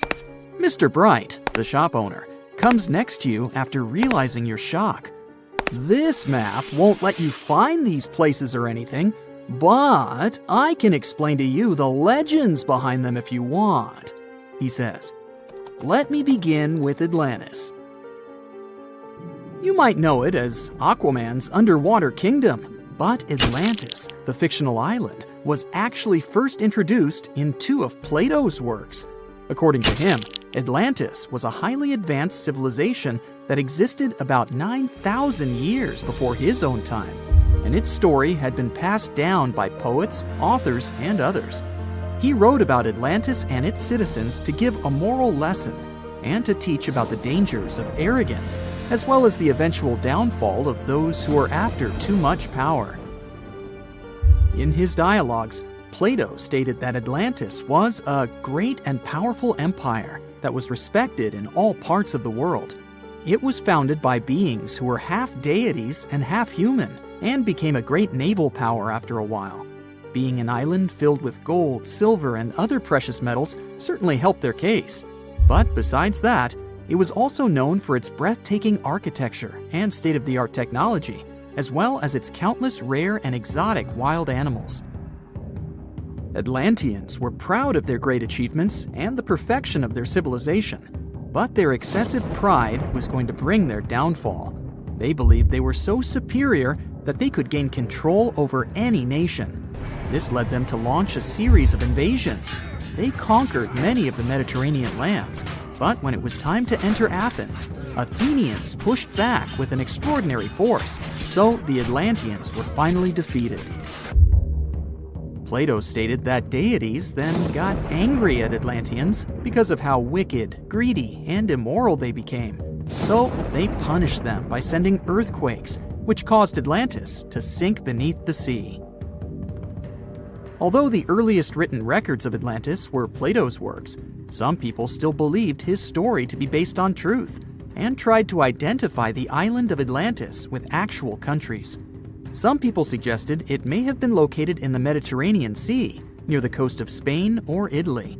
Others thought it may have been located in the Caribbean, off the coast of Central or South America, but there was no solid evidence to support any of these claims. One theory, in particular, seemed more plausible than the others, though. Located in the Aegean Sea, the island of Santorini was the home of a highly advanced Minoan society. However, due to a huge volcanic eruption, it was destroyed about 3,600 years ago, causing the Minoan civilization to suddenly disappear. These similarities between the fictional Atlanteans and the historical Minoans made Santorini a good candidate for the speculations. Yet again, there were still major flaws with it, such as how the time when Plato said Atlantis was destroyed doesn't coincide with the time of Santorini's eruption. So Atlantis still continues to be regarded as nothing more than a popular legend in the scientific world. Now, let's move toward the northeast direction on the map, Mr. Bright says.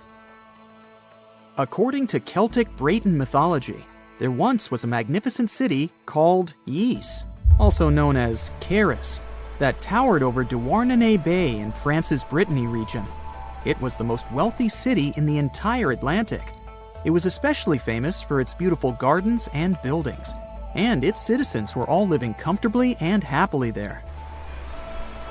Dahut, who was King Bradlon's daughter in Breton legends and literature, had a deep love for the sea.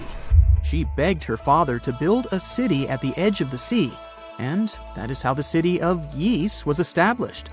Little did she know that she would be the one responsible for the destruction of her father's beloved gift.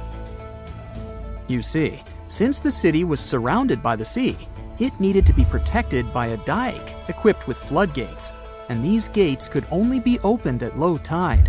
And the only one who had the keys to these gates was the king himself.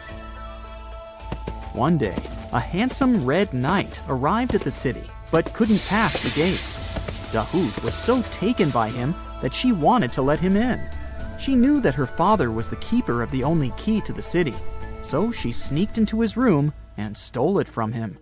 Then she gave it to the Red Knight so that he could enter the city and they could be together. However, the Red Knight turned out to be the Prince of Darkness, and he intentionally left the gate open to the raging sea. The waves soon swallowed all of Ys.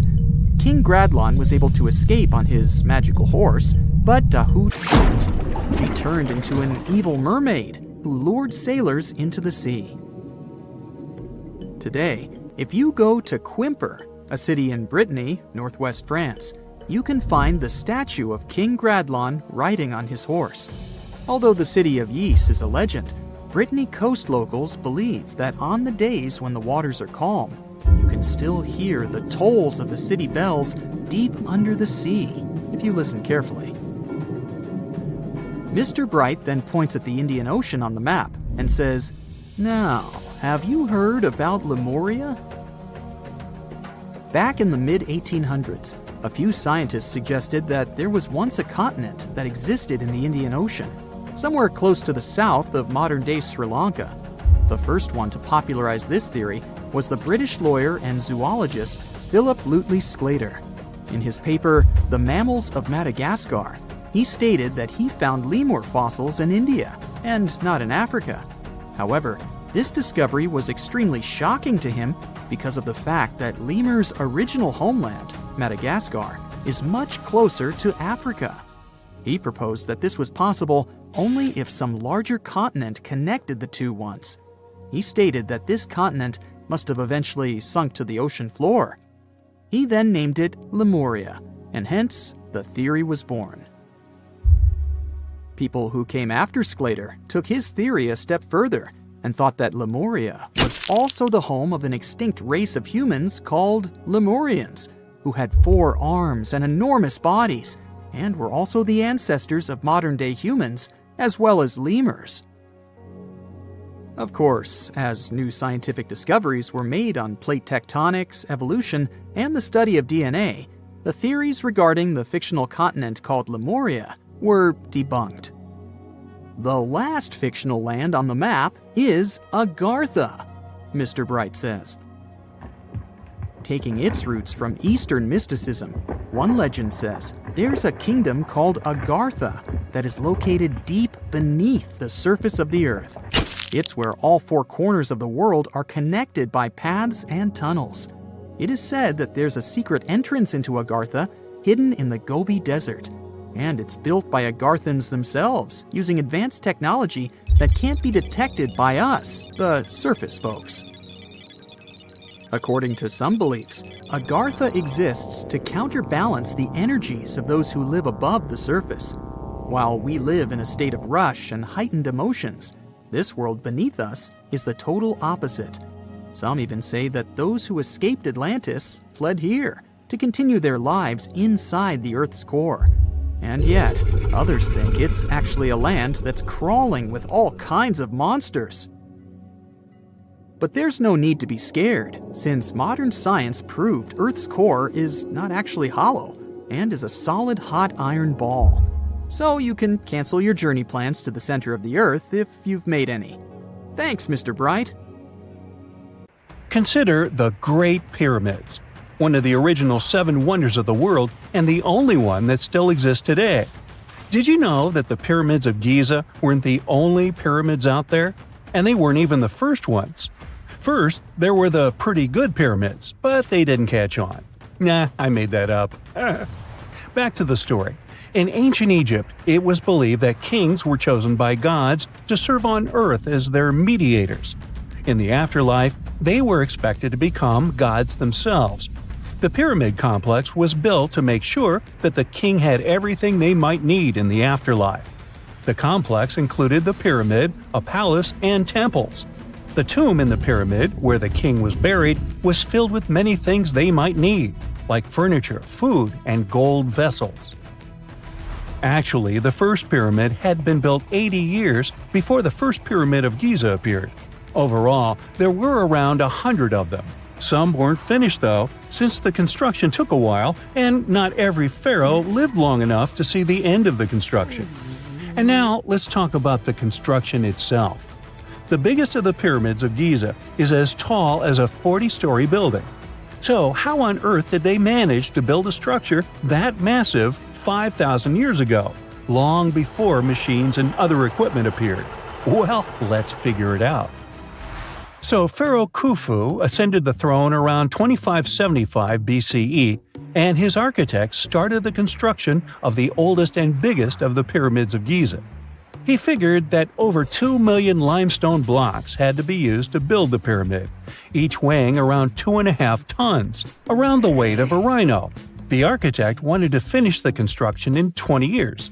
To make it possible, a stone had to be carried and pushed into place every 4 minutes, 24 hours a day, 7 days a week, and 365 days a year, except leap year. So obviously, a lot of workers were needed to make it happen. Many believe that it was enslaved people who worked at the pyramid's construction site, but that's not true. Workers came from all over Egypt to contribute to the project. All in all, around 25,000 of them. The Egyptians were doing all kinds of work, starting with manual labor and crafting tools to administrative work. They all worked around 10 hours a day. They were housed and well fed, and they were overall living a more comfortable life than an average Egyptian could afford at that time. Supposedly, the builders lived in a nearby temporary city and were a highly organized community with a strong leader. The pyramids seemed to be designed to align with the points on a compass, and their sides symbolized the rays of the sun. But back at that time, there were no compasses. Ancient Egyptians figured out the directions themselves and with amazing precision. To align the pyramids, they used 2 constellations.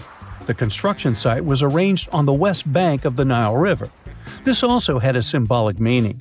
Just like the sun sets in the west, life sets in the west as well.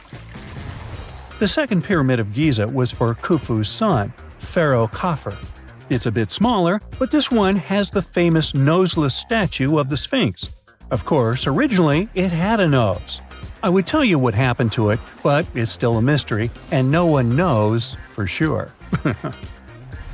Sphinxes have the body of a lion and the head of a human. They were considered guardians of important areas.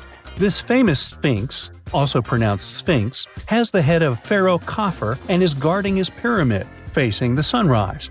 The Sphinx is one of the biggest and oldest statues in the world. Originally, it not only had a nose, but was also painted. Scientists have discovered traces of the red color of its face. So, most likely, the Sphinx was painted red. There are also remains of yellow and blue color on its body. The statue definitely wasn't boring. Till around 1800, the Sphinx was buried up to its shoulders until an adventurer with a team of 160 men dug it out. But let's get back to the construction. The workers, of course, needed stone blocks. There were two main places where people could get these stones.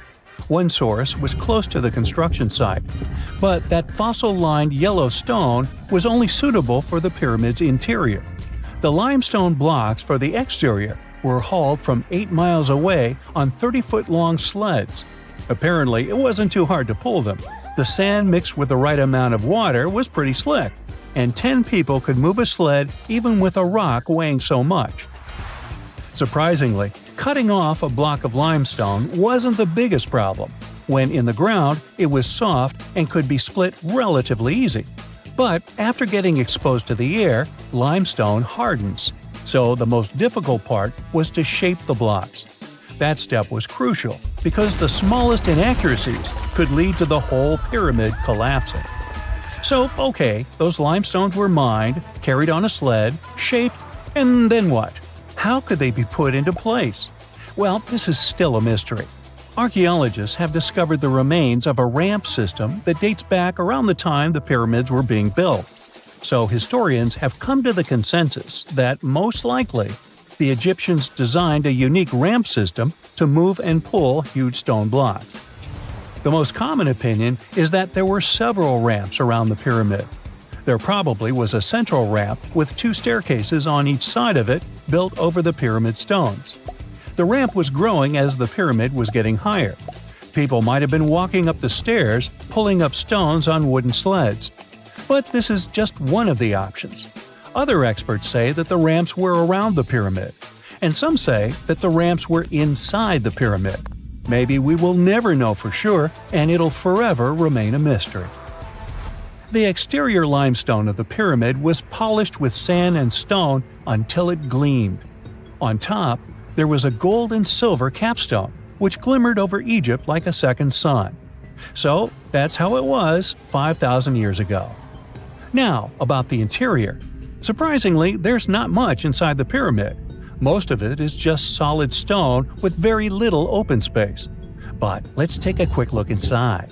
From the entrance, there are 2 stairways, one going down and the other going up. They take us to the chambers. There are 3 of them inside.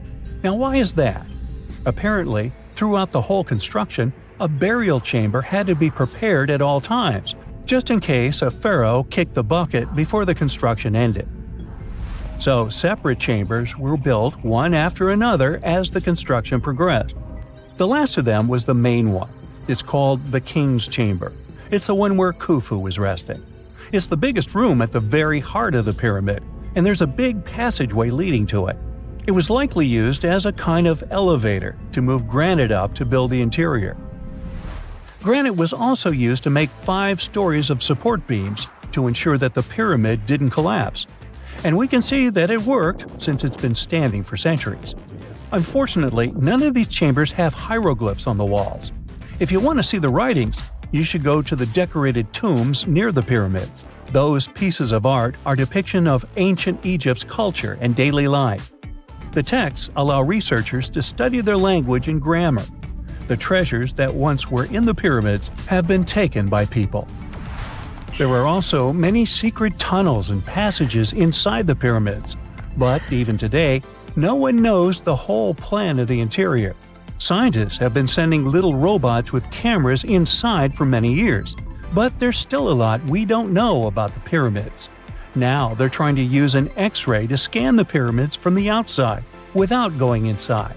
So yeah, ancient Egyptians did create a mystery no one has been able to crack for 5,000 years.